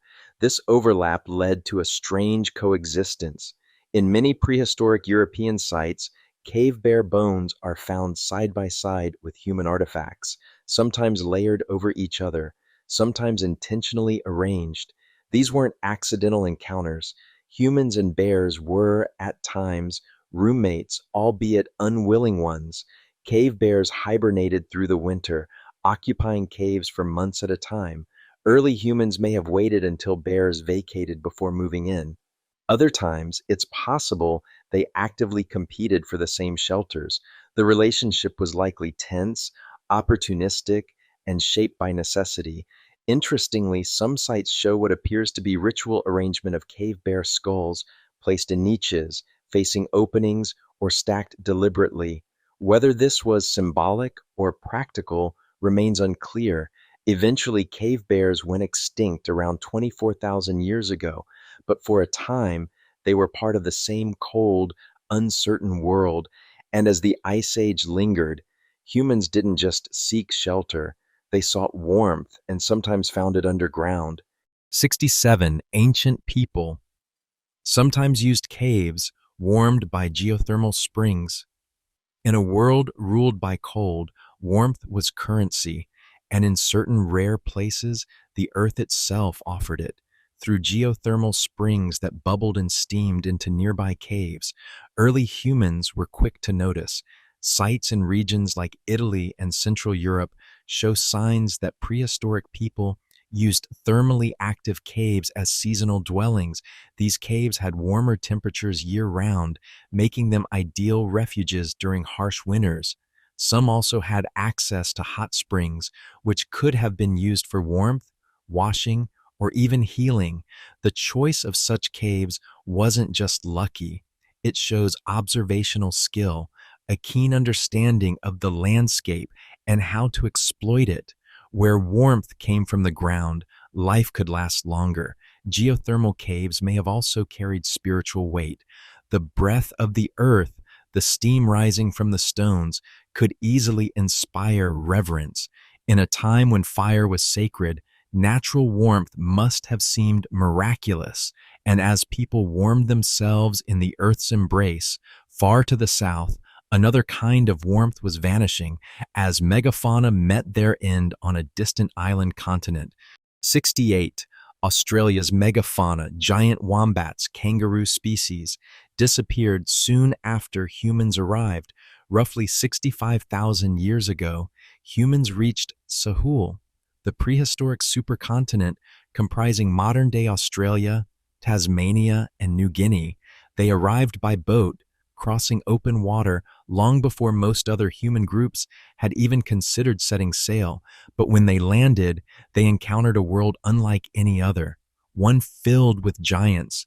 There were 3-meter-tall, flightless birds, rhinoceros-sized wombats known as diprotodon, and kangaroos as tall as a man. These massive creatures, called megafauna, had ruled Australia for millennia, but within a few thousand years of human arrival, they vanished. The cause is still debated. Was it hunting pressure, climate change, a combination of both? Regardless, the timing is hard to ignore. Charcoal layers suggest increased fire use by humans, perhaps altering ecosystems in ways that megafauna couldn't adapt to. Bone sites show signs of butchery. What's clear is that humans and megafauna didn't share the land for long. Australia's extinction event was one of the earliest and most dramatic in prehistory, and it happened not with bronze or bullets, but with stone tools, fire, and strategy. And in the high, cold plateaus far from the southern sun, other early settlers adapted not by wiping species out, but by surviving where even the air thinned. 69. People adapted to high-altitude living in Tibet 10,000 years ago. Tibet is often called the roof of the world, a place where the air is thin, the cold is constant, and modern travelers often struggle to breathe.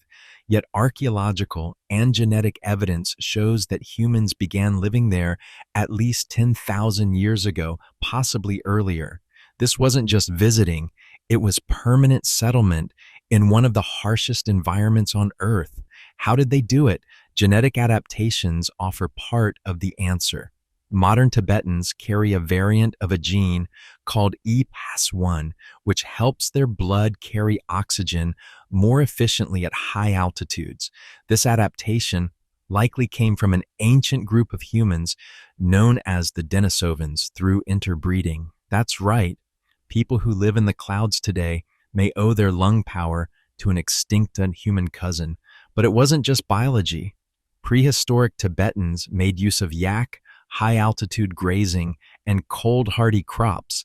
They learned to build wind-resistant shelters, layer clothing, and form tightly knit communities that shared labor and resources. High-altitude living wasn't just a fluke of genetics, it was an engineering project of culture, biology, and resilience. And as people conquered the mountaintops, they had already done something far more radical, crossing open oceans long before compasses and charts. 70. Humans colonized Sahul, Australia, plus New Guinea at least 45,000 years ago via sea crossings. The first great seafaring journey wasn't to conquer continents, it was to reach them. Around 45,000 to 65,000 years ago, early humans crossed from Southeast Asia to Sahul, a landmass that included present-day Australia, New Guinea, and Tasmania. This journey couldn't have happened by accident. It required crossing open ocean channels, some over 50 kilometers wide, which means intentional navigation. They didn't have maps or compasses or GPS. They had boats, likely rafts or dugouts, and the courage to point them toward the unknown. This colonization wasn't just impressive, it was unprecedented. It required long-term planning, resource management, and group coordination. You don't sail across an ocean gap alone. You bring family, tools, fire, seeds, everything you might need in a place you've never seen. Once there, humans adapted rapidly. They hunted megafauna, altered landscapes with fire, and developed distinct cultures in radically new environments. The rock art, tools, and genetic markers left behind all point to a deeply rooted presence. And they didn't stop moving, because where land ends and sea begins, the earliest explorers often found the next chapter, and sometimes it came with pain, even in the teeth. 71. 7,000-year-old skeletons show evidence of early dental drilling with stone tools. It's the kind of detail you don't expect to find in a prehistoric grave, a drilled molar, but in a 7,000-year-old burial from Mehrgarh, Pakistan, archaeologists found just that, a human tooth with a hole that had been deliberately bored using a flint tool.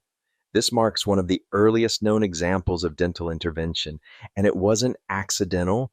The hole is clean, symmetrical, and precisely placed in the decayed part of the tooth. It suggests that someone, a proto-dentist, if you will, was attempting to treat dental pain by removing infected material. There was no anesthesia, No antiseptic and no modern understanding of infection, just the stone tool, a steady hand, and perhaps a kind of knowledge passed down through painful trial and error. What's extraordinary is what this says about early humans. They didn't just endure pain, they tried to fix it. They experimented. They cared enough to attempt healing even when the method was primitive. This is medicine before medicine, surgery before science, and a reminder that innovation often begins with discomfort. And as stone tools drilled through enamel, some would go deeper into the skull itself. 72. Prehistoric trepanation, skull drilling, was surprisingly common with many survivors. It sounds improbable, even impossible, humans drilling or scraping holes into their skulls without killing the patient. But across the prehistoric world, from Europe to South America to Central Asia, archaeologists have found hundreds of ancient skulls with trepanation holes, and more importantly, many of those skulls show signs of healing. That means the people survived.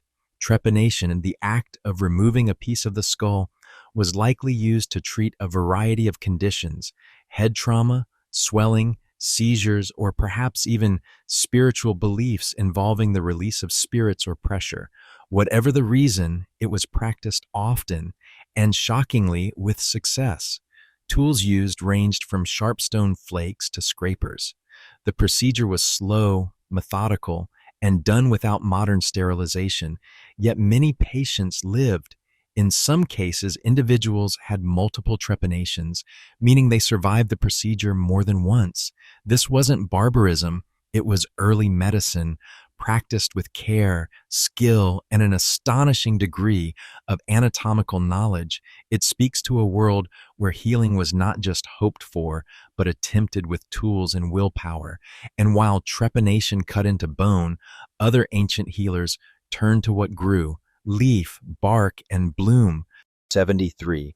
Shamans used hallucinogenic plants long before recorded history, long before organized religion or written doctrine. There were shamans, individuals who acted as intermediaries between the physical and the spiritual. Across prehistoric cultures, these figures often used altered states of consciousness to perform rituals, seek visions, or heal the sick. And one of their tools? Plants. Evidence from cave art, burial sites, and residues found on tools suggests that prehistoric shamans used hallucinogenic substances derived from local flora. In South America, remains of Anadenanthera seeds, which contain psychoactive compounds, have been found in 4,000-year-old ritual bundles. In Europe, similar use is suspected with plants like henbane or fly agaric mushrooms. These substances weren't used recreationally, they were sacred, means of entering trance states, seeing visions, or contacting ancestors and spirits. The experience was often guided, controlled, and deeply embedded in cultural practice. It speaks to a human drive, not just to survive, but to explore consciousness, to seek meaning beyond the visible. And it places the roots of spirituality not in temples, but in plants and breath and firelight. And while some plants opened minds, others were chewed for entirely different reasons, like fighting infection with sticky tar. 74. Birch bark tar may have been chewed for antiseptic benefits. Among the strangest prehistoric artifacts ever found are lumps of ancient birch bark tar, complete with tooth marks. At first, archaeologists assumed this sticky material, used as glue, was simply softened by chewing before tool making, but chemical analysis suggests another purpose: medicinal use. Birch bark tar contains phenols, natural compounds with antiseptic properties. That makes it one of the earliest known substances used for oral hygiene or pain relief. People chewed it not just to soften it for hafting blades, but possibly to treat infections, soothe sore gums, or clean their teeth.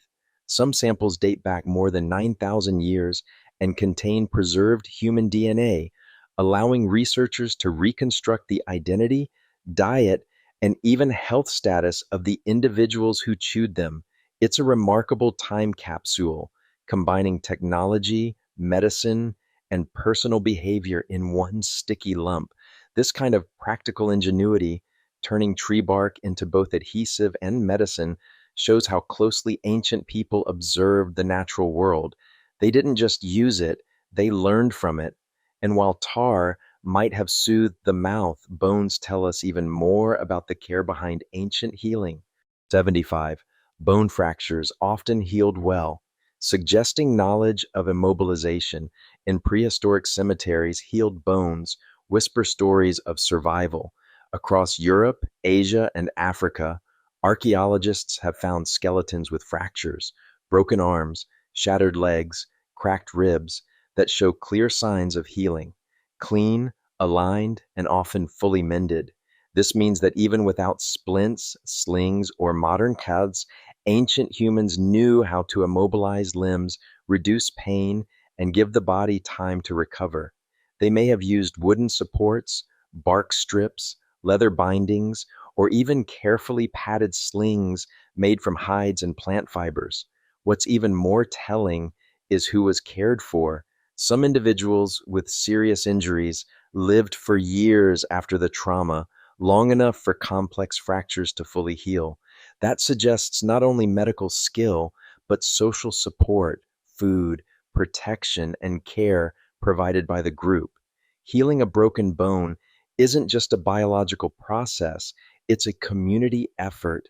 And these healed fractures are proof that ancient humans didn't abandon the injured, they tended to them.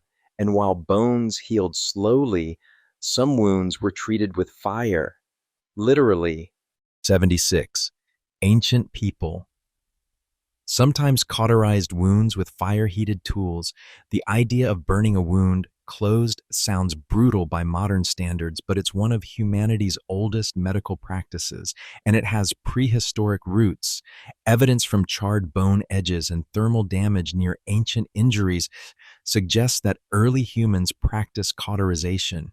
Using fire-heated stones or metal in later periods, they would sear wounds shut to stop bleeding and reduce infection.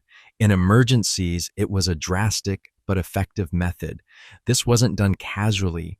It required controlled fire, understanding of the body, and likely some kind of ritual or preparatory procedure. Cauterizing a wound would have been a communal effort, not just to hold the patient still, but to provide comfort, focus, and courage. Some of the earliest instances of this practice may have been accidental discoveries, a burn that healed better than an untreated cut. Over time, it became deliberate. It shows a hard truth. Prehistoric medicine was messy, but it was real. People didn't just accept fate, they intervened. And while fire was used to close wounds, plants may have been used to soothe them, laid gently on the skin by hands that understood healing. 77. Herbal poultices were used, inferred from pollen found in graves. Some of the best prehistoric medicine leaves no bones behind, just pollen. In graves across Europe and the Middle East, researchers have discovered concentrated deposits of plant pollen near bodies, sometimes from species known for their medicinal properties.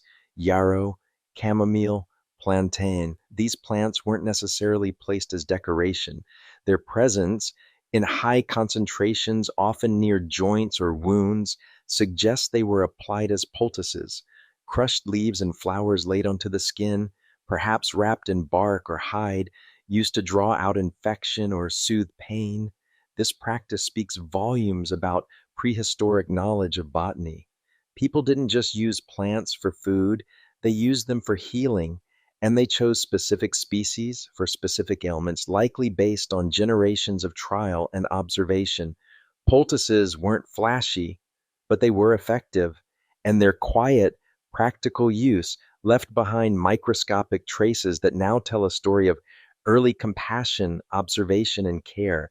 And just as poultices treated pain, some people lived with it daily, supported by the ones who refused to leave them behind. 78.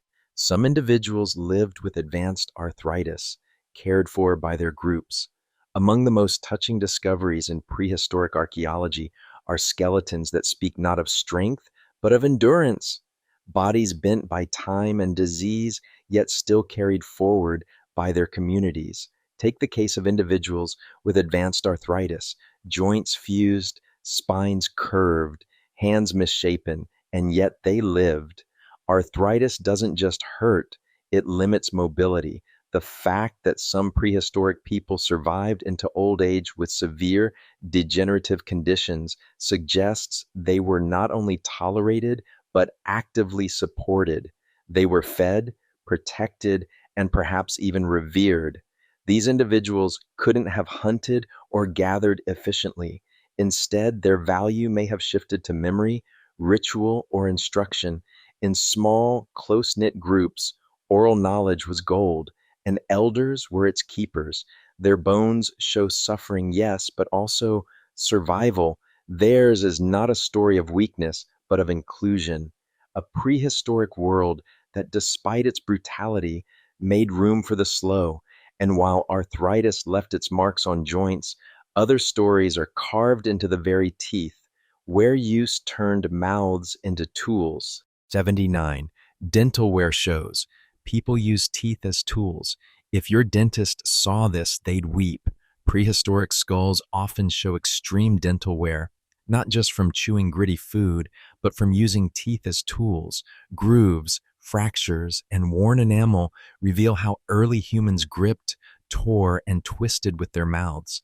In some cases, the wear is asymmetrical, suggesting that a person habitually used one side of their mouth for tasks like softening leather, holding plant fibers, or processing sinew for cords. This wasn't accidental, it was functional anatomy. The teeth were multi-purpose tools used daily and with purpose. For certain roles, like hide working or weaving, the hands alone weren't enough. The mouth became a third hand, helping manipulate materials too fine or slippery to hold. It came at a cost: broken teeth, exposed nerves, early tooth loss. But it worked, and it's a vivid reminder that prehistoric people adapted every part of themselves to survival, including their smiles. And while some teeth were ground down by labor, others bore signs of something deeper: infections, ailments, and diseases that long predate the modern world. 80. Skeletons reveal tuberculosis and other diseases existed in prehistory. It's tempting to think of chronic diseases as modern phenomena, consequences of urban life, industrial diets, or long lifespans, but the bones tell a different story. Tuberculosis, leprosy, and other infections existed in prehistory, leaving visible scars on ancient skeletons. TB in particular is detectable through lesions on the spine and ribs. Some cases date back over 9,000 years, and this wasn't a rare outbreak. It was persistent. These diseases were part of the human experience long before recorded medicine.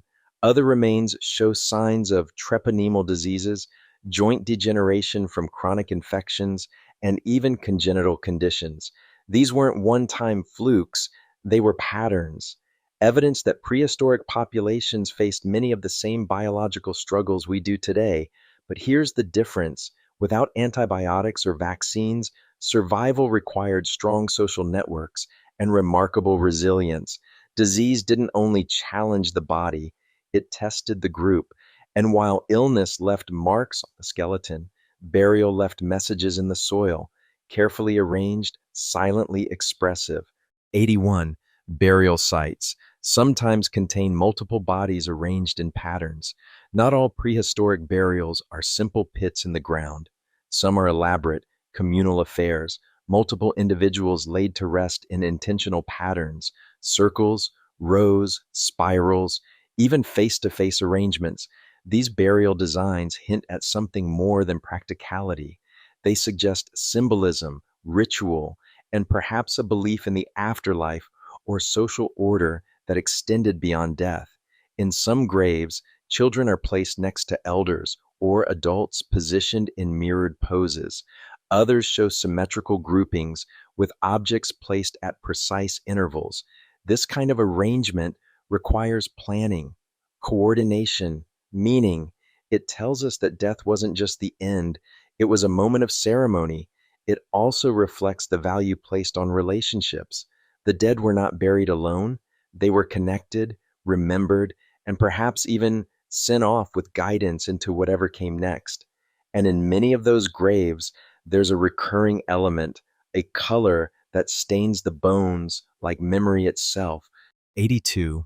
Some graves contain red ochre as symbolic blood of life.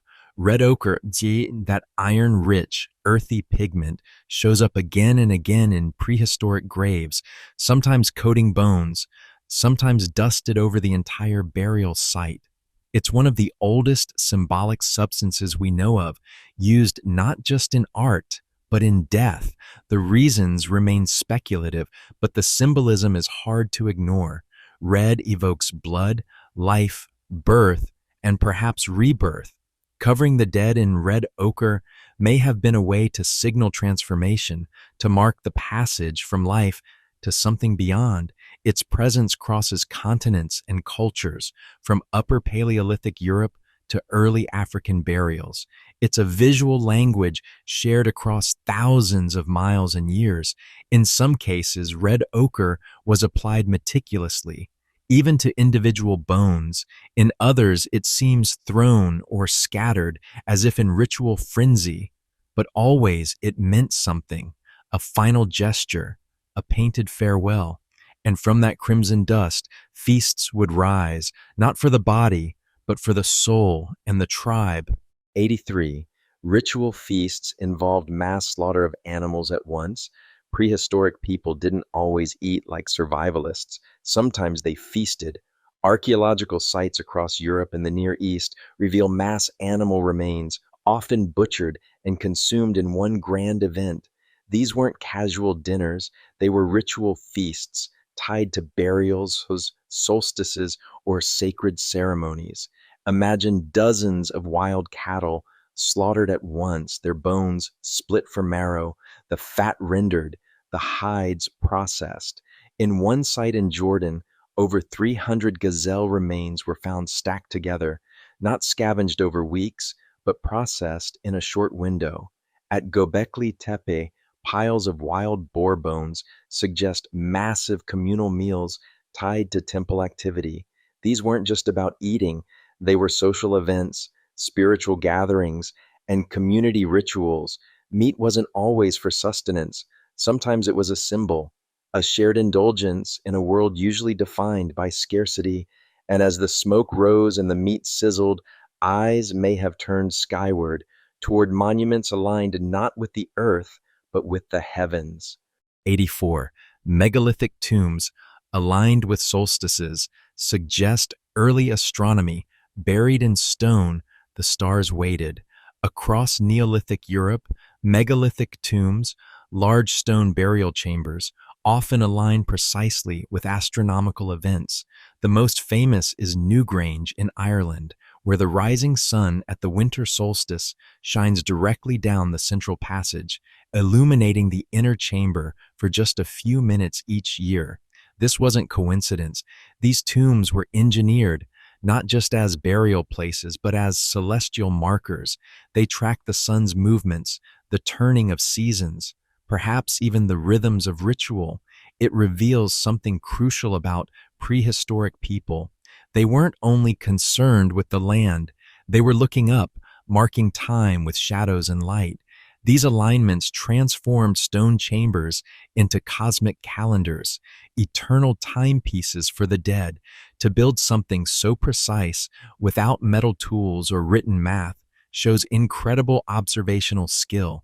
They knew the sun's arc better than most of us ever will, and beneath those carefully angled stones, some secrets were buried without bodies, just skulls, arranged like messages from the beyond.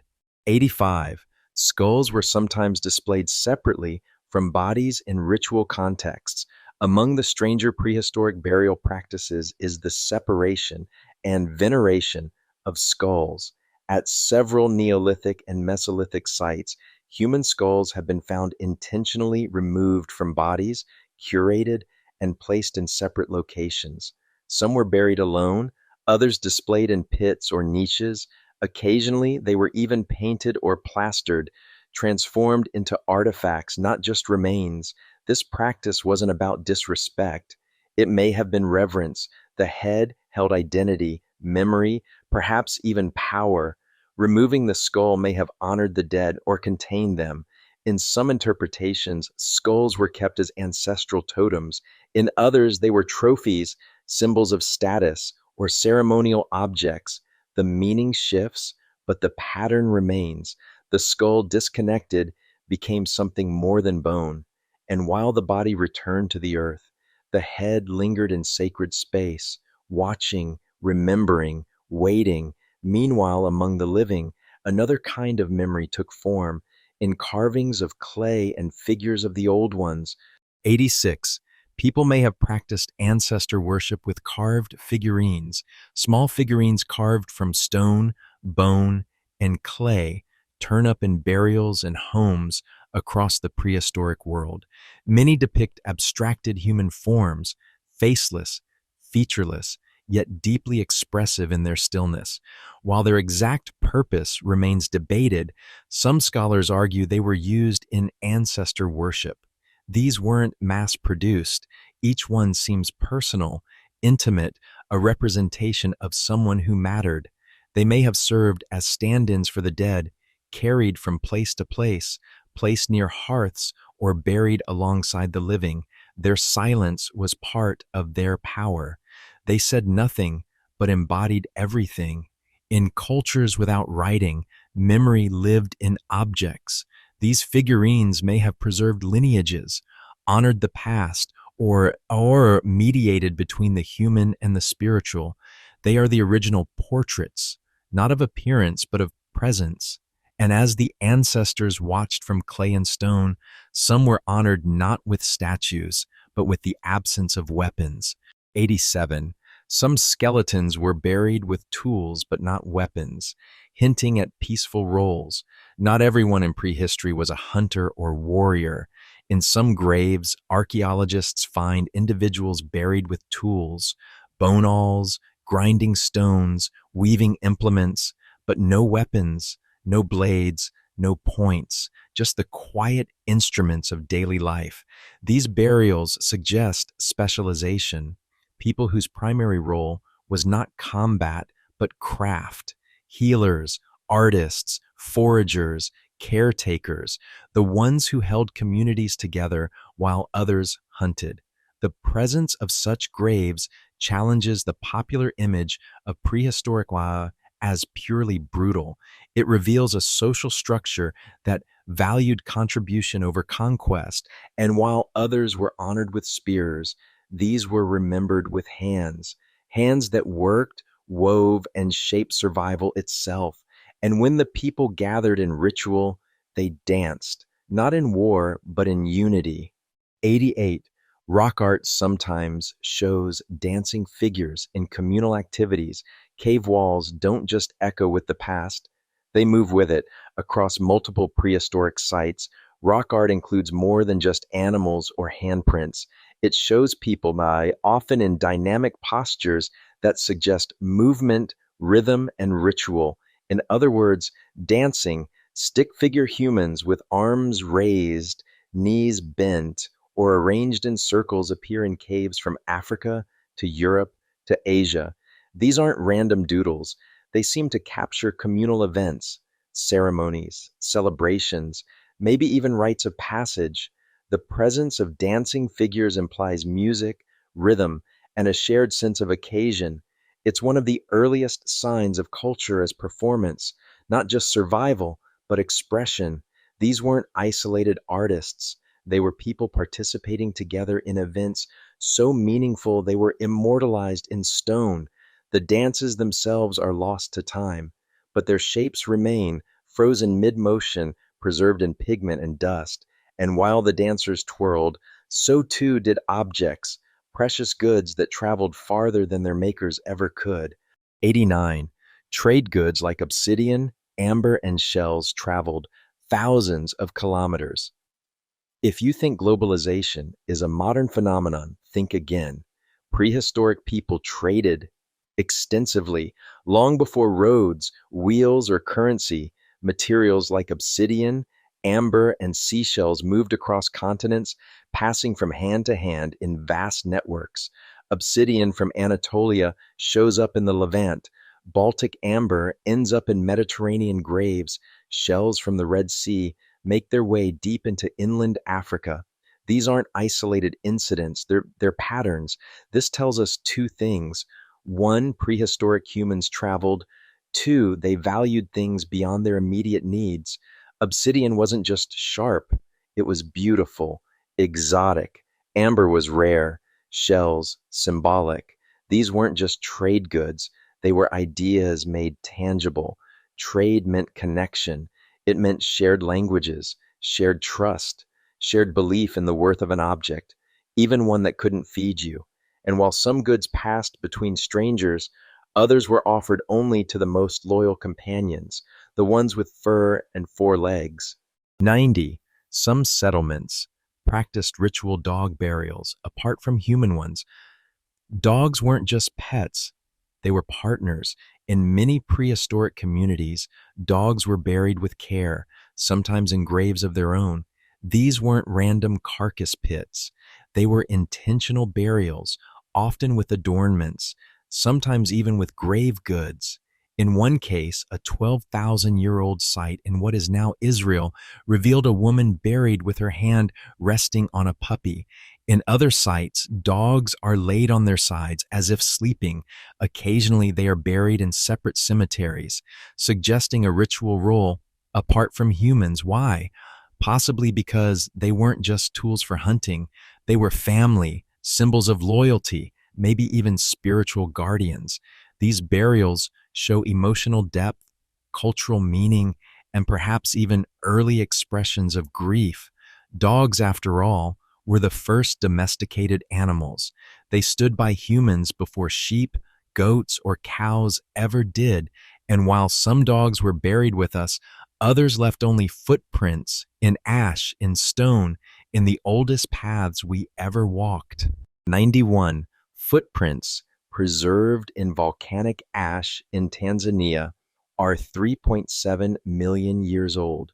Long before tools, before language, before the concept of prehistoric even meant anything, a pair of hominins walked across a bed of fresh volcanic ash in what is now Lotoli, Tanzania.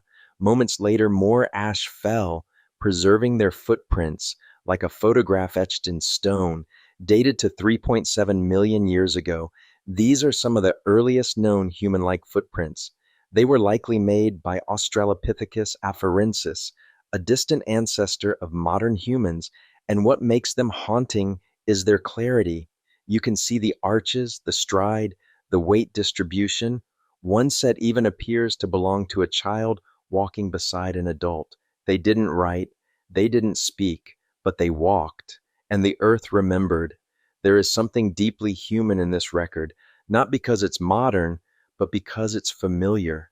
Footprints, a sign that someone passed this way with purpose, and from feet on ash we leap to ivory carved with myth, into the realm where man and beast collide. 92. A mammoth ivory carving of a lion-headed man is 40,000 years old.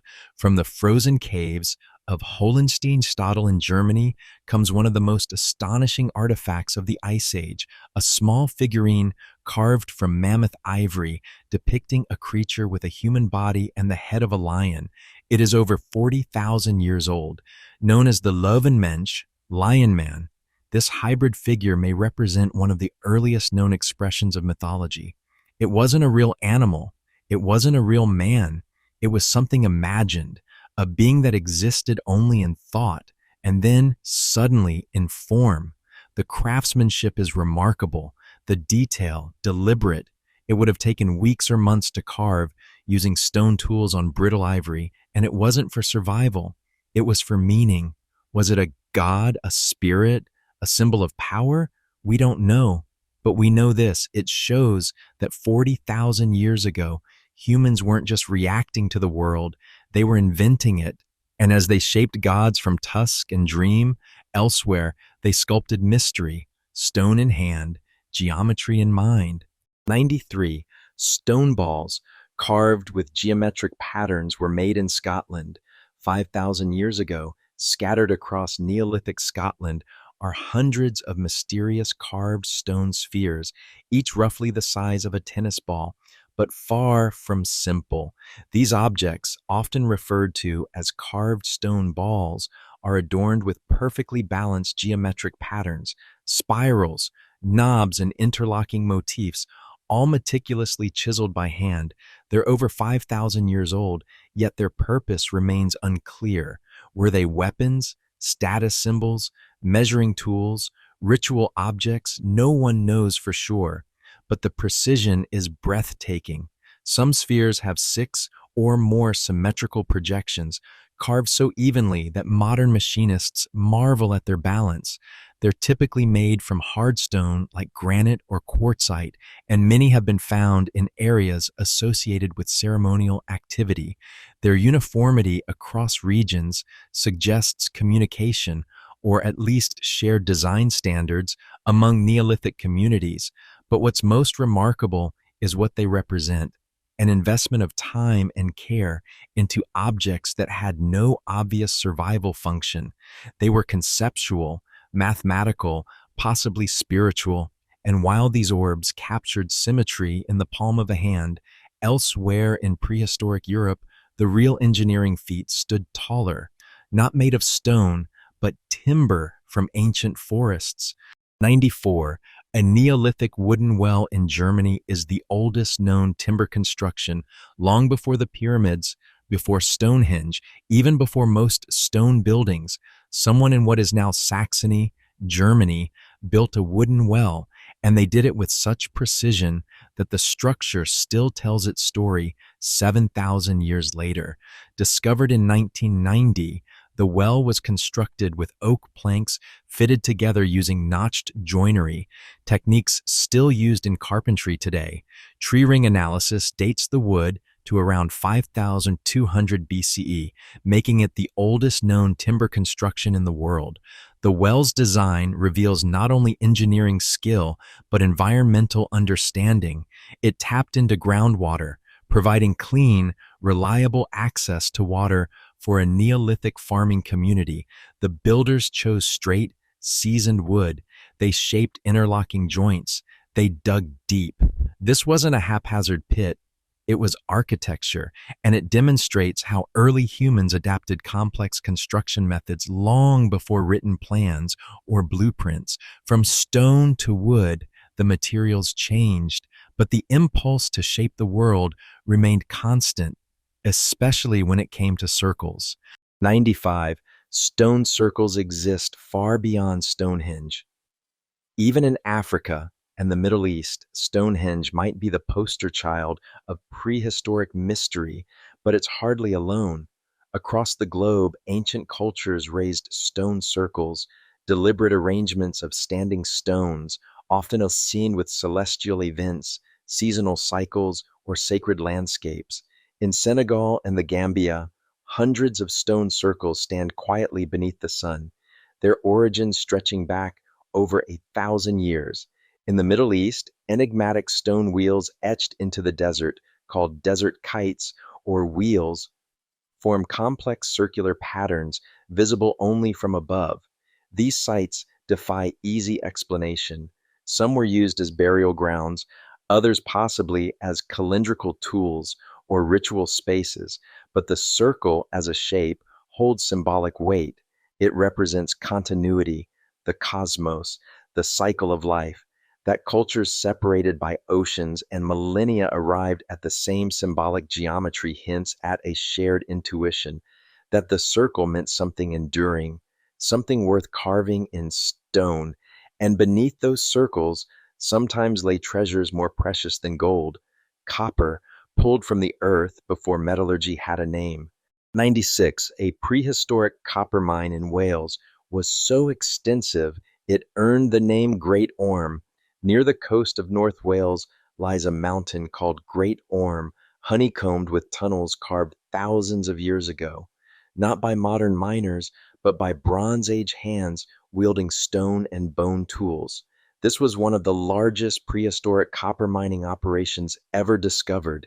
Dating back over 4,000 years, the mine includes miles of hand-dug passages, some barely large enough to crawl through. Archaeologists estimate that up to 1,800 tons of copper may have been extracted from the site. Malachite, a green copper ore, was chiseled from the rock and smelted into tools, ornaments, and weapons. The mine was more than a hole in the ground. It was an industry. Children likely helped in tight tunnels, while adults hauled ore and maintained fire-setting techniques to crack stone. This early exploitation of metal marked a turning point in human history, the transition from stone to metal, from simple tools to alloys, and long after the miners moved on, their knowledge echoed across continents, even across oceans where earthworks rivaled pyramids. 97. Giant earth mounds in North America predate the Egyptian pyramids. Before there were cities in the Americas, there were mounds, enormous, geometrically precise earthworks built by hand. Some of these prehistoric mounds, like those at Watson Brake in Louisiana, date back to around 3,400 BCE, centuries before the pyramids of Giza rose from the sand.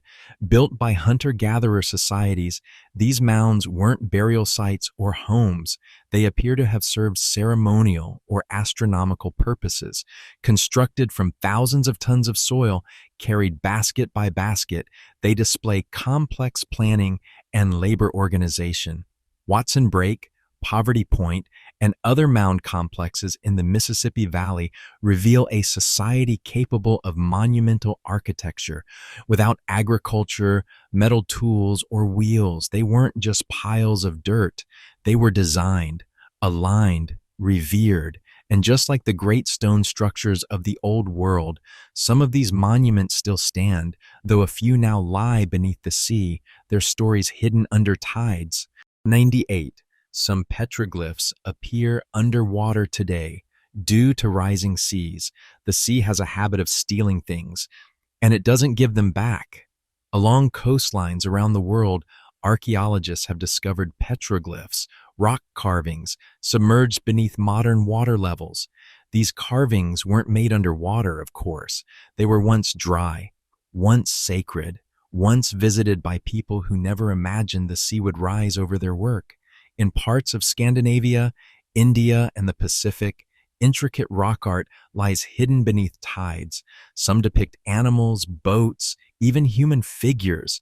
Their current location underwater is the result of post-ice age sea level rise, which swallowed vast coastal lands over millennia. The presence of these sunken symbols tells us two things. First, that prehistoric people carved meaning into their landscapes wherever they settled. Second, that entire chapters of human prehistory now lie beneath oceans, unseen and unexcavated. Every rising tide isn't just a shift in geography, it's a slow erasure. These forgotten shorelines once echoed with footfalls, firelight, and ritual.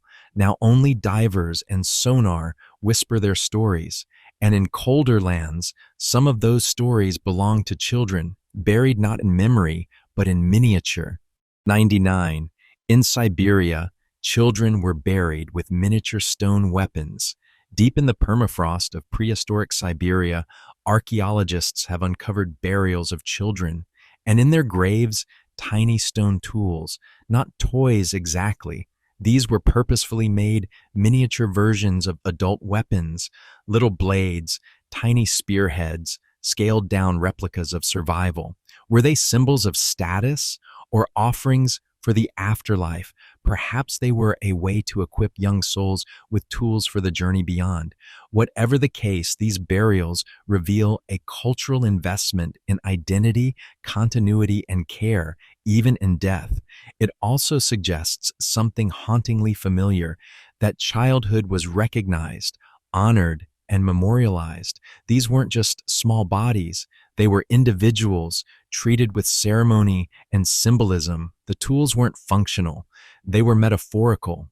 And in that metaphor, we see a society grappling with loss, not just of life, but of potential. And where most tools were sharp, one artifact speaks with no edge at all. just a frozen gaze and a face carved in stone. 100 archaeologists found a 10,000-year-old carved stone mask in the Judean desert. Staring out of the arid silence of the Judean desert is a face carved from limestone over 10,000 years ago. It's not a statue, not a portrait, but a mask, possibly the oldest known in human history, roughly life-sized with hollow eyes and a blank expression. The mask was likely used in ritual contexts. It may have been worn, displayed, or placed over the faces of the dead. Its craftsmanship is deliberate. Drilled holes, smooth edges, a symmetry that feels eerie in its stillness.